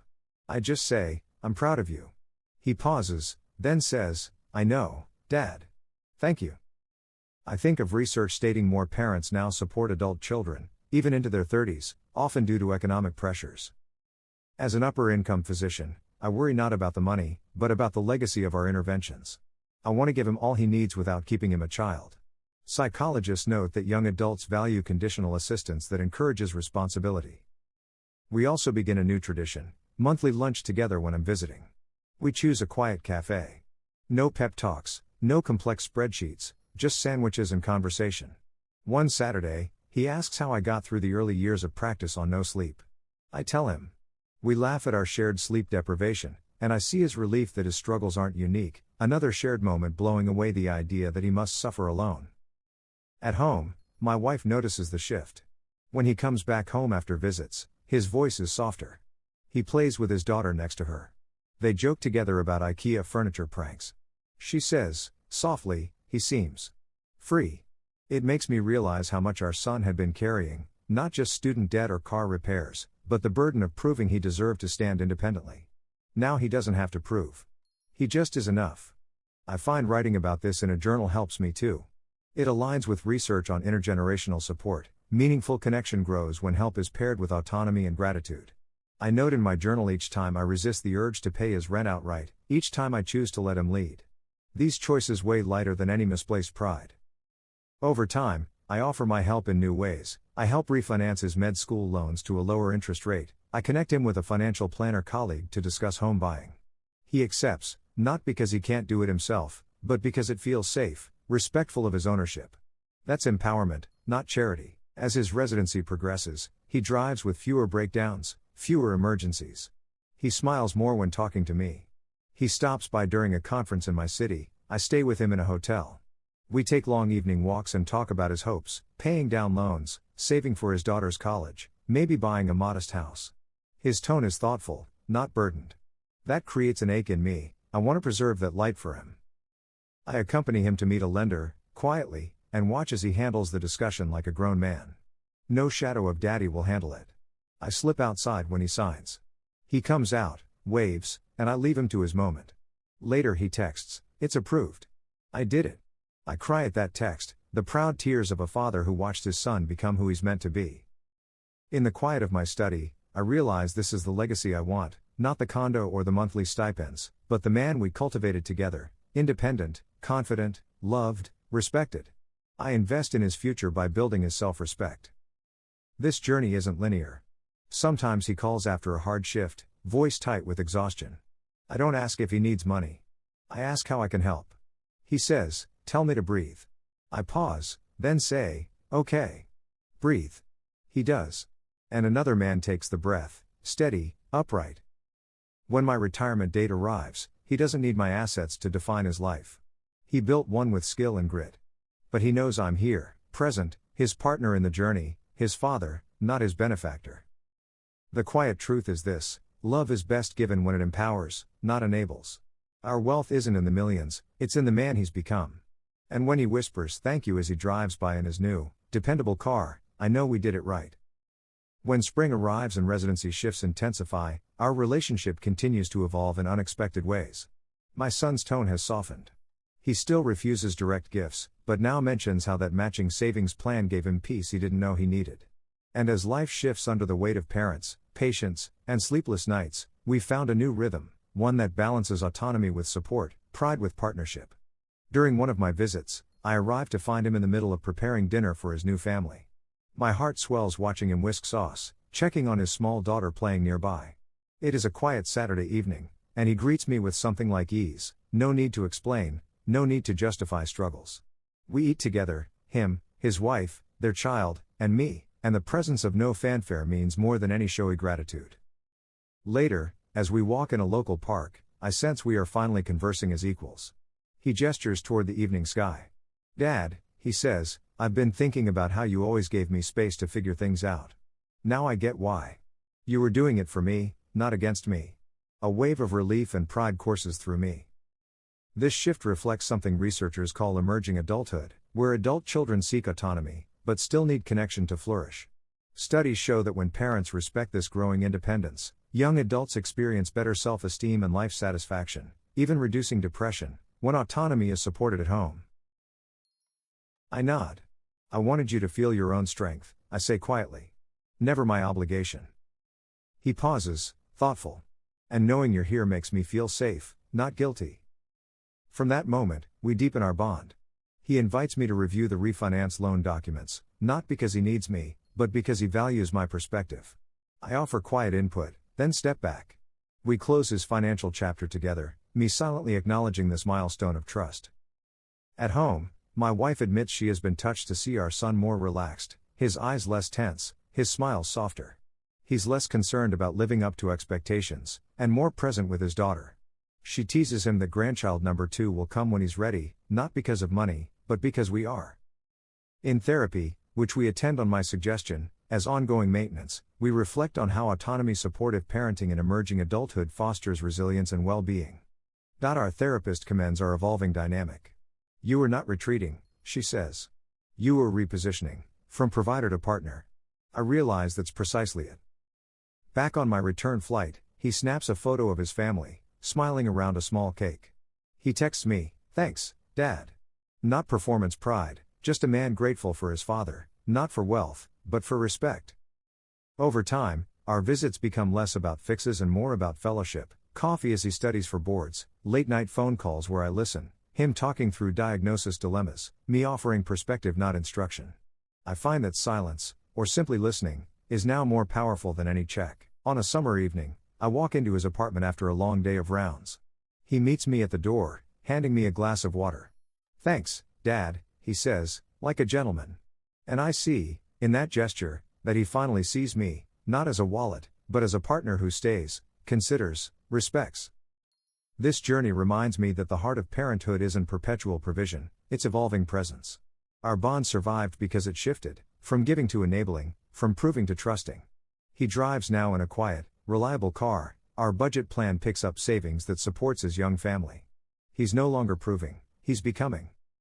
Later, I reflect on studies about parental psychological control and helicopter parenting in emerging adults, how overly controlling or overly permissive styles erode confidence and increase anxiety.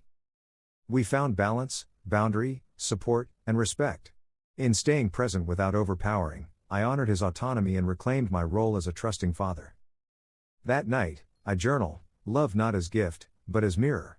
Indeed, he reflects who he is becoming, a man secure in his own worth, grateful for guidance but not bound to it. As my own retirement nears, I realize my legacy is not the money behind him, but the freedom I chose to give him to walk into his life fully. This chapter closes not on triumph, but growth, for both of us, father and son, in a partnership rooted in love, autonomy, and trust that spans generations. Spring melted into summer, and with it came a new rhythm in our family. My son, deep into his residency, seemed more at ease. No longer haunted by the need to prove himself, he embraced each day with purpose. Our conditional support had been a humble beginning, but now it evolved into something richer, mutual trust grounded in respect. I still remember the afternoon I flew to visit. He met me at the airport, more relaxed than I'd seen in years. Over the following days, we immersed ourselves in his world, scrubbing down the car, comparing budget notes over late-night coffee, talking through loan options and future plans. I listened, he led. With every conversation, I sensed his confidence growing. Research shows that when parents support autonomy, rather than controlling or shielding, it contributes to emotion regulation and self-esteem in emerging adults. Exactly what I watched unfolding. A tentative offer of help met with his agency, reinforcing his belief in himself. One evening, as we walked through his neighborhood with his wife and daughter in tow, he turned to me. "Dad," he said quietly, "you stepped back so I could step forward. Thank you." His voice was steady, not defensive or hesitant. It struck me then that he no longer felt the need to carry me on his shoulders. Our relationship was balanced, not burdened. At home, my wife noticed the change too. She said he smiled more easily now, joked more freely. The tension of proving himself had slipped, replaced by something softer, a man secure in his own achievements, not defined by wealth or status. During a call one night, he told me he'd secured a loan for a modest car. He didn't ask for handouts, he did it himself, with support and advice when requested. I realized then that supporting him wasn't about money but about trust. And trust, once earned, feels far richer than any balance sheet. Psychology Today cautions that unconditional financial help can hinder independence, but structured support paired with problem-solving preserves autonomy. Our method wasn't perfect, but it was real, help when needed, but not rescue without agency. We also found comfort in small rituals, monthly lunches, long walks, updates on board exams, stories of fatherhood triumphs and tumbles. He began calling me, not just about finances, but about everything in his life. He asked for advice, not acceptance. He sought connection, not rescue. In one of our therapy sessions, we reflected on these changes. The therapist pointed out that healthy adult-parent relationships maintain warmth without control, independence with closeness. I realized she described us, two men, father and son, reshaping our bond into a partnership of equals. Over time, my son's mood brightened. His laughter returned. He brought family photos when I visited, his daughter's first steps, a work award, a cozy evening on the couch. He didn't need rescuing. He was living purposefully, with pride. On what might have been a day of financial anxiety, he hugged me and said, "I didn't need your money. I needed your confidence." I tasted tears behind my teeth. He drove off later in his dependable new car, and I stood on his porch, proud, joyful, at peace. Summer waned. Residency continued. But our roles held firm. He, the capable, evolving adult, I, the supportive father who believed without controlling. We, a pair bonded by trust. In my journal that night I wrote, "A legacy is more than assets. It's the space we give another to grow." Because relationships aren't built by money, they're built by the freedom to stand, not be carried, to belong, not be owned. Chapter 4 arrives in the gentle shift from summer to autumn, and with it, a quiet clarity. My son, now fully immersed in the later years of residency, seems more grounded than I've ever seen him.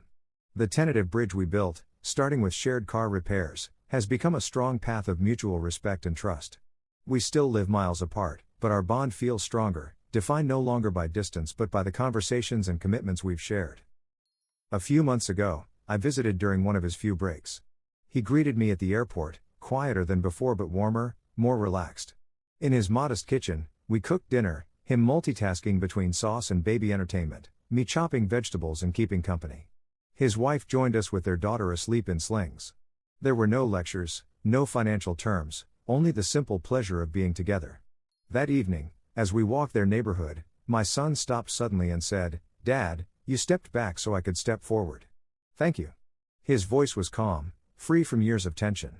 I felt relief and pride sweep through me. This moment spoke to a truth supported by research. When parents offer autonomy-supportive interactions, balancing warmth with independence, emerging adults show stronger emotional regulation and self-esteem. My son embodied this growth. He was no longer burdened by proving himself or shielding me from assumptions about our wealth. That night, I returned home thinking about legacy. It's not about what I leave him in terms of money, but how I helped him own his life.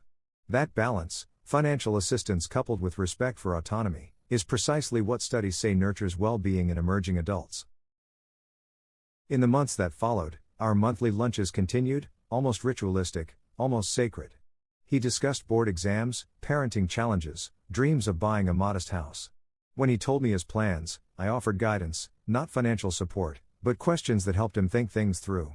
He'd nod, thoughtful, then say quietly, "Thanks, Dad. I like figuring this out." It was a blessing. I learned, too, to use silence, sit with him, listen, give space. According to recent parenting advice, healthy relationships with adult children hinge on active listening, respecting boundaries, and adjusting expectations. Parents.com. We were doing that, flexing our roles from provider/child to mentor/colleague. One evening, he invited me to a board review session. I sat quietly at the corner of the study room, watching his focus and humor as he navigated clinical scenarios. Later, he approached and said, "Your presence helped." That short sentence meant more to me than any offer I'd ever made. On a weekend when he took me to a local park, our daughter toddling around us, I felt the sum of our journey, a confident man, secure in himself and connected to his family. No longer carrying the burden of proving his worth, he embraced life as it came, with gratitude and grace. That park talk reminded me of a term psychologists use, soiling the nest egg phase before leaving home, where adult children test boundaries to assert autonomy. But that tension is often a marker of a secure relationship, not a broken one. Parents.com. We'd bypass that messy phase by stepping back earlier, letting trust grow without forcing him away. Recently, he told me he closed on a small, affordable condo. He signed the papers and called me from the parking lot, beaming. "I did it myself," he said. "I let pride fill me. Not because of the money saved, but because he had owned the moment." In therapy, we reflected on how our evolving dynamic reflects healthy emerging adulthood parenting, support that respects independence yet remains emotionally available. My role had transformed from rescuer to supporter, from provider to father partner. Tonight, as I prepare for retirement, I feel ready, not just financially, but emotionally. My legacy isn't bank accounts or property. It's the confidence I helped him build, the partnership we forged, the respect we share. Walking through his new condo, I glance at the empty car keys on the counter, keys to a car he chose, budgeted for, and repaired with his own hands. When he sees me glance at them, he smiles, as if to say, "We did this." I say nothing in words, but my eyes say everything. As I settle into my guest room, he walks in and stands by the doorway, no hesitation, no awkwardness. "Thank you, Dad," he says softly. "For waiting, trusting, stepping back." I reach out and pull him into a hug. In that embrace, I feel the truth. I didn't need to give him everything. I needed to give him enough space to become himself, and that, I realize, is the best inheritance I could give.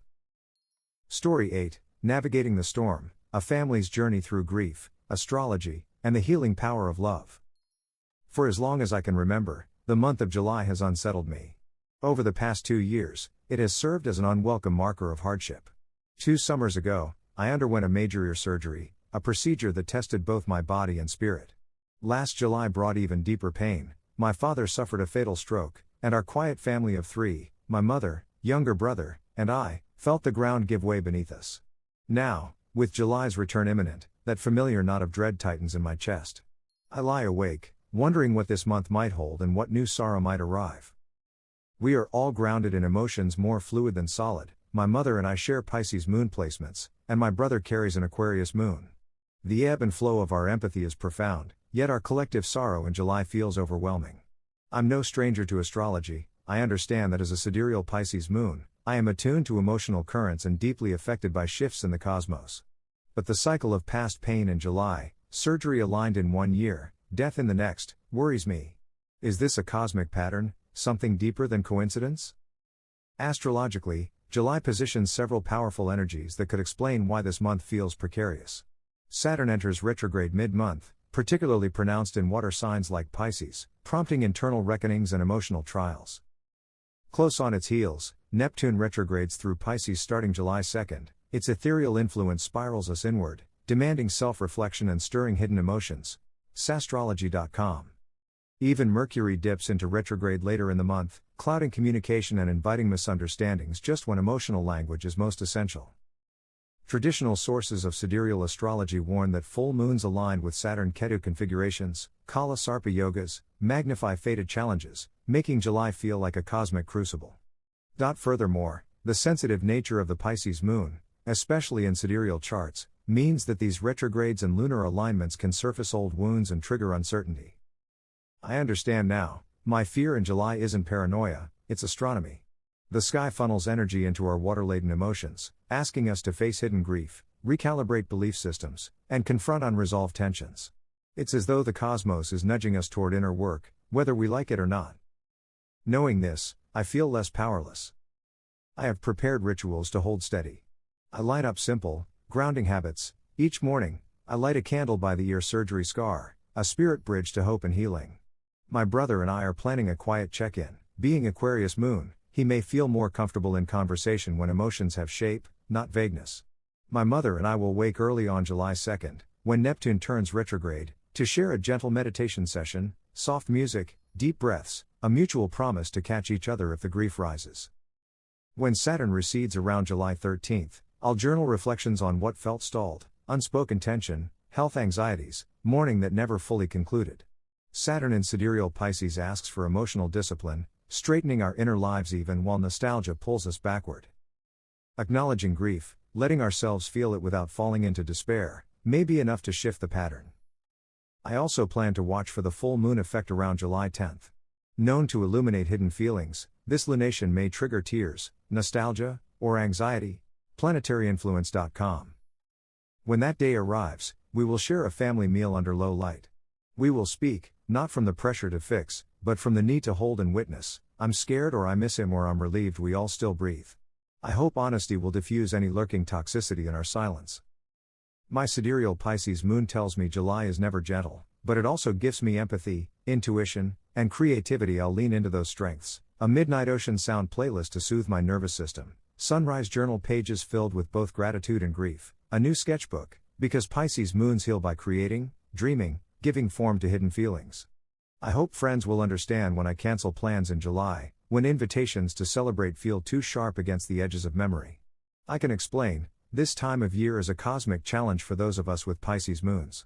I might share what I've learned, that Saturn and Neptune retrogrades invite reflection and release, that the full moon amplifies emotion, that Mercury's backtrack can fray communication. Sometimes intel is worth sharing. By month's end, I'll write a closing ritual, burning the journal pages where guilt clung. I feel fear and it is okay, or I stayed soft and that kept me alive. July will end not with a catastrophic crescendo but with a gentle release. Neptune resumes its forward motion around December, but July's retrograde invites us to deepen internal rhythms. I'll hold faith that after the storm, the skies can clear, and water returns to calm. For those of you who have weathered July's storms before, know you are not unhinged, not exaggerating. The heavens play a role. Saturn, Neptune, lunar nodes, full moon, these are celestial patterns that push us inward, toward temporary uncertainty. It's not bad luck, it's astrology at work. The good news? We aren't helpless to it. So tomorrow I'll wake, breathe, make tea, and remind myself, I'm here. My family is here. The cosmos may stir waves, but we will learn to surf them together, anchored in awareness and intention.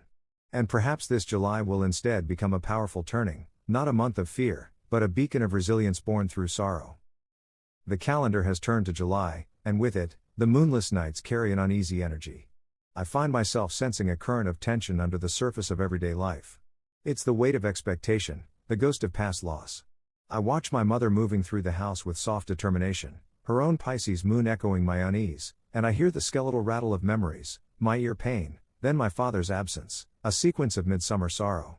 My younger brother, Aquarius moon, remains quiet, shielding his feelings behind logic and practical concerns. But I sense the latent disquiet in each of us, as if July's ether has its own gravitational pull on our fate. Astrology tells me this is no ordinary alignment of fate. On July 13th, Saturn steps into retrograde motion in Pisces, the sign we both carry in our emotional cores, pressing us to confront unresolved karma, structural imbalances, and spiritual inertia. Horoscope.astrosage.com. Saturn's backward journey in our water sign extends through November and nudges us inward, asking us to clean out baggage we've been carrying since before July began. For Pisces moons like us, Saturn retrograde can stir doubts about emotional stability and relationships, often forcing painful reckonings with grief we thought we'd buried. And as if Saturn weren't enough, Neptune begins its own retrograde around July 4th, pulling at the foggy corners of our subconscious. Neptune's pull can blur the line between intuition and illusion, leading to emotional fog, anxiety, and the resurfacing of old traumas. This retrograde cycle, stretching into December, promises to both test and purify us emotionally. It's less about fear and more about gentle truth-telling, even when that truth belongs in the shadows. So here we stand on the cusp of July, a trifecta of planetary shifts, Saturn demanding responsibility and emotional maturity, Neptune pushing us to face inner illusions, and the full moon in early July ripping open buried wounds. It's clear that the cosmos isn't punishing us so much as guiding us to deeper healing, through pain, yes, but also through self-awareness and family reconnection. Aware of these energies, I begin to notice their influence in everyday life. My sleep grows fragmented just before Neptune stations retrograde. My dreams replay fragments of hospital machines, tears, and empty chairs, my subconscious testing whether I have the courage to feel these memories again. My brother calls more often, his voice hesitant but probing, perhaps seeking connection in a month that once gutted our family. My mother moves quietly, absent-mindedly sorting old photos, pressing her fingertip over my father's face. I understand now, the astrology doesn't dictate tragedy, but invites us to process it. So I prepare. In the first week of July, as Neptune retrograde begins along with Venus uniting with Uranus, I invite my family to a quiet evening session. We share green tea and soft cups while I explain what I've learned, Neptune asking us to face hidden emotions, Saturn demanding inner restructuring, the full moon poised to illuminate old pain. I speak gently, with both science and heart. My mother squeezes my hand. My brother nods. We agree to hold space for each other this July. We set small rituals. On July 5th, the day Neptune turns, we each choose one evening session. My mother draws a candle, my brother a deck of cards inscribed with memory, I write a letter to my father. We speak simple truths, I miss him, I fear you might leave me too, I love you. They are tender, fragile moments, but the acknowledgement feels like balm. Then the full moon arrives from July 10th to 12th, a Capricorn full moon close to Saturn's station, lit by introspection and grounded reckoning. We agree not to fight emptiness, but to feel it together. When the moon is full, we make a ritual of gathering in the living room. We dim lights and light a single candle. With no agenda, we hold space for grief, tears, silence. At times, no words form. But in the empty spaces, our grief communes. I learn, as Neptune retrogrades, to journal the fear that threatens my chest, to write, I survived July's surgery, I survived his death. I will survive this. The document becomes a reminder and a record, proof that though pain may return, I contain it now. I also notice my brother changing. His Aquarian detachment softens, he asks how we're sleeping, if we're eating, if we're holding on. And after our July rituals, he lingers longer on the phone, talking about work and life as though he, too, has accepted the intimacy July demands. For him, July becomes less a curse and more a rite, asking each of us to step toward healing rather than recoil. By July 13th, Saturn retrograde strikes, the moment of reckoning. We've been holding small ceremonies, journaling our fears, speaking our truths. That morning, I wake to a sense of stillness, like a deep breath after a cry. I check my calendar, Saturn stations retrograde in Pisces, thus begins half a year of emotional interior work. I send a short text to my mother and brother, we made it this far. Neither response comes fast, but later in the day, my mother sends a teacup emoji. My brother sends a heart. We are a family, linked and aware. As Neptune and Saturn retrogrades intersect, so does Mercury retrograde begin around July 18th. Communications grow clumsy. Texts come unclear. A date is misconstrued. Arguments flare. Yet I understand, Mercury retrograde in July breaks that boundary, making us trip over our emotions, clarifying miscommunications in the same motion. We don't retreat, instead, we agree to slow down, repeat ourselves gently, and not assume malice. By late July, we've established sustainable rituals, candle evenings, shared letters, weekly walks. We fall into an emotional cadence shaped by awareness. In my journal I note, grief returns, yes, but it comes less as a wave and more as a tide, fluid, repetitive, but survivable. Each crest recedes. July wanes. Saturn retrograde continues, but the sting eases, my ear no longer aches with urgency. My mother's eyes have grown softer. My brother calls early in the morning asking if I slept well. I answer with a calm I didn't have before. When Mercury retrograde steps away around August 11th, the fog begins to lift. We speak with clarity again. And as Neptune's retrograde continues, I notice less panic and more purpose. Emotional correspondences still come, but they're tempered with grounded compassion. By the time August arrives, I understand that July will always be difficult for us, but not because of fate's cruelty, but its invitation. It offered us a narrow passage through grief, not to avoid, but to embrace. And this passage has brought us closer, to each other and to ourselves. So as the calendar resets and July becomes memory once again, I carry a quiet faith. The cosmos may stir storms, but we have anchored ourselves with ritual, empathy, and stubborn love. And now, when next July arrives, we will meet it, with bravery shaped by what we've already survived. July rolls on, and the early intensity of Saturn and Neptune retrogrades begins to mellow, but their lessons remain. I lie awake in the soft glow of dawn, your absence beside me more present than ever. Yet I no longer tremble at the promise of turmoil. I have weathered the beginning, now I trust the slow alchemy of awareness. Saturn's full presence in Pisces has pressed me to confront fragile boundaries and to tend the wounds of loss. What once felt overwhelming, father's absence, the creeping return of grief, that sharp ache behind my ear, now glimmers with possibility. I have learned that Saturn retrograde in Pisces isn't punishment but invitation, to become more compassionate with ourselves, to define spiritual boundaries, to structure our emotional lives with clarity and care. This slow tightening of discipline offers the soil for the healing roots to deepen.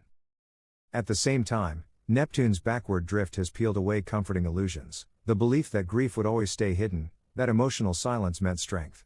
As the mist clears, I find the courage to name the loss, to watch the tears without letting them consume me. Thoughts that once drifted like dark shadows now surface as clear water. I miss him. I'm scared. I love you. And in naming them, I discover their weight lifts just enough to breathe. My mother and brother, once coiled in their own sorrow, move more deliberately beside me. The pulse of family feeling, tenderly expressed over green tea, at midnight, before dawn, spreads ease across our small home. We speak less often of what must be, about loss or recovery, but more about what arrives, a white butterfly outside the window, a shared smile when we think he crossed the hall. These small moments are our lifelines. Astrology reminds me it's no accident. Saturn in Pisces demands structure, compassion, and spiritual boundaries. Neptune retrograde strips illusions and sharpens intuition. Mercury's mid-July chaos has highlighted misunderstandings, but also invited us to slow down and speak with clarity. On July 18th, the sky's third act unfolds, Mercury retrograde in Leo. Communication frays, timing slips, and old resentments bubble up with surprising clarity. I find myself snap irritated when my mom misplaces her keys, or my brother misreads my tone. But each time, previously I would have snapped back. Now, I inhale and realize the misalignment is cosmic, not personal. I close my eyes and repeat a quiet mantra borrowed from astrology guides. Mercury retrograde asks me to pause, repeat, and understand before responding. And sometimes I do. We heal our connectives one breath at a time. Each Thursday evening we gather again for our ritual. No program, no duty, just presence. I watch my brother share a story about his dog, my mother laugh at his exaggeration, and all three of us breathe through what feels like a distant memory yet is entirely alive in the hush between words. With each ritual, I'm reminded that the cosmos didn't curse us with July, it offered us a pathway home, back to each other. By July's end, as Mercury backs into Virgo and Saturn and Neptune settle into softer orbits, the tension recedes, but the growth remains. I no longer dread summer's arrival, I live its return with calm intent. My ear still aches some mornings, I still feel Dad's absence in empty corners. But I also feel the quiet swell of resilience we built, a family more attuned, more tender, more real. I leave out the wind chime we bought together last spring. When the evening breeze passes through, it sings, an echo of all we've held and all that's to come. And as I sip my final cup of July tea, I whisper thanks to the skies, for all their lessons, all their timing, and all their insistence that even in grief, growth is possible. The calendar flips. August arrives. The sky's retrogrades continue, but their edges have softened in our hearts. And when next July arrives, we will meet it again, ready, anchored, and unafraid. As the calendar turned to August, the weight of July's cosmic turbulence began to lift, but the lessons lingered. The retrogrades of Saturn, Neptune, and Mercury had left their marks, reshaping our family's emotional landscape and deepening our understanding of ourselves and each other. The full moon of August arrived with a quiet grace, its silvery light spilling over our home, casting long shadows and illuminating the corners where our fears and hopes had taken root.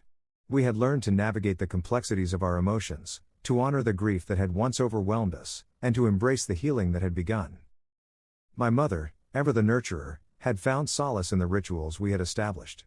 She tended to the plants in our small garden with renewed care, her hands moving with purpose and peace. The act of nurturing life, of watching things grow, had become her way of reconnecting with the world around her.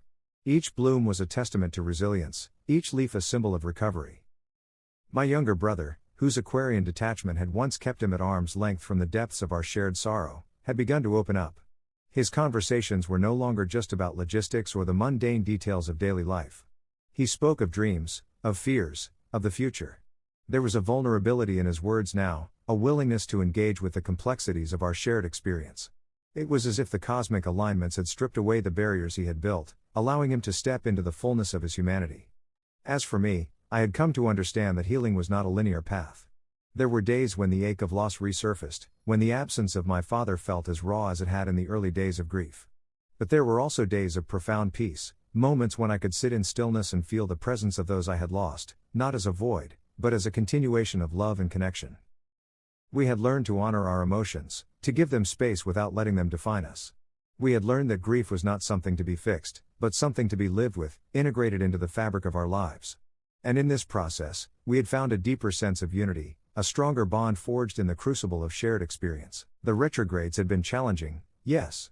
But they had also been transformative. They had forced us to confront our shadows, to face the parts of ourselves we had long avoided. And in doing so, they had illuminated the path to healing, to wholeness, to peace. As the moon waned and the stars began to reclaim the night sky, we stood together, a family remade. The echoes of July's trials had not disappeared, but they had softened, woven into the tapestry of our lives as threads of strength and resilience. We had weathered the storm, and in its aftermath, we had found clarity, compassion, and a renewed sense of purpose. And so, as we looked toward the future, we did so with hearts open and spirits unafraid. The journey was far from over, but we had learned to walk it together, guided by the light of the moon and the wisdom of the stars. As August unfolded, the weight of July's cosmic turbulence began to lift, but its lessons lingered. The retrogrades of Saturn, Neptune, and Mercury had reshaped our family's emotional landscape, deepening our understanding of ourselves and each other. The full moon of August arrived with quiet grace, its silvery light spilling over our home, casting long shadows and illuminating the corners where our fears and hopes had taken root. We had learned to navigate the complexities of our emotions, honor the grief that had once overwhelmed us, and embrace the healing that had begun. My mother, ever the nurturer, found solace in the rituals we had established.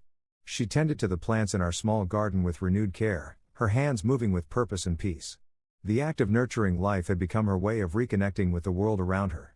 Each bloom was a testament to resilience, each leaf a symbol of recovery.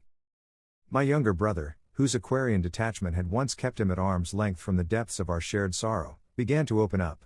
His conversations were no longer just about logistics or the mundane details of daily life. He spoke of dreams, fears, and the future. There was a vulnerability in his words now, a willingness to engage with the complexities of our shared experience. It was as if the cosmic alignments had stripped away the barriers he had built, allowing him to step into the fullness of his humanity. As for me, I had come to understand that healing was not a linear path. There were days when the ache of loss resurfaced, when the absence of my father felt as raw as it had in the early days of grief. But there were also days of profound peace, moments when I could sit in stillness and feel the presence of those I had lost, not as a void, but as a continuation of love and connection. We had learned to honor our emotions, to give them space without letting them define us. We had learned that grief was not something to be fixed, but something to be lived with, integrated into the fabric of our lives. And in this process, we had found a deeper sense of unity, a stronger bond forged in the crucible of shared experience. The retrogrades had been challenging, yes. But they had also been transformative. They had forced us to confront our shadows, to face the parts of ourselves we had long avoided. And in doing so, they had illuminated the path to healing, to wholeness, to peace. As the moon waned and the stars began to reclaim the night sky, we stood together, a family remade. The echoes of July's trials had not disappeared, but they had softened, woven into the tapestry of our lives as threads of strength and resilience. We had weathered the storm, and in its aftermath, we had found clarity, compassion, and a renewed sense of purpose. And so, as we looked toward the future, we did so with hearts open and spirits unafraid. The journey was far from over, but we had learned to walk it together, guided by the light of the moon and the wisdom of the stars.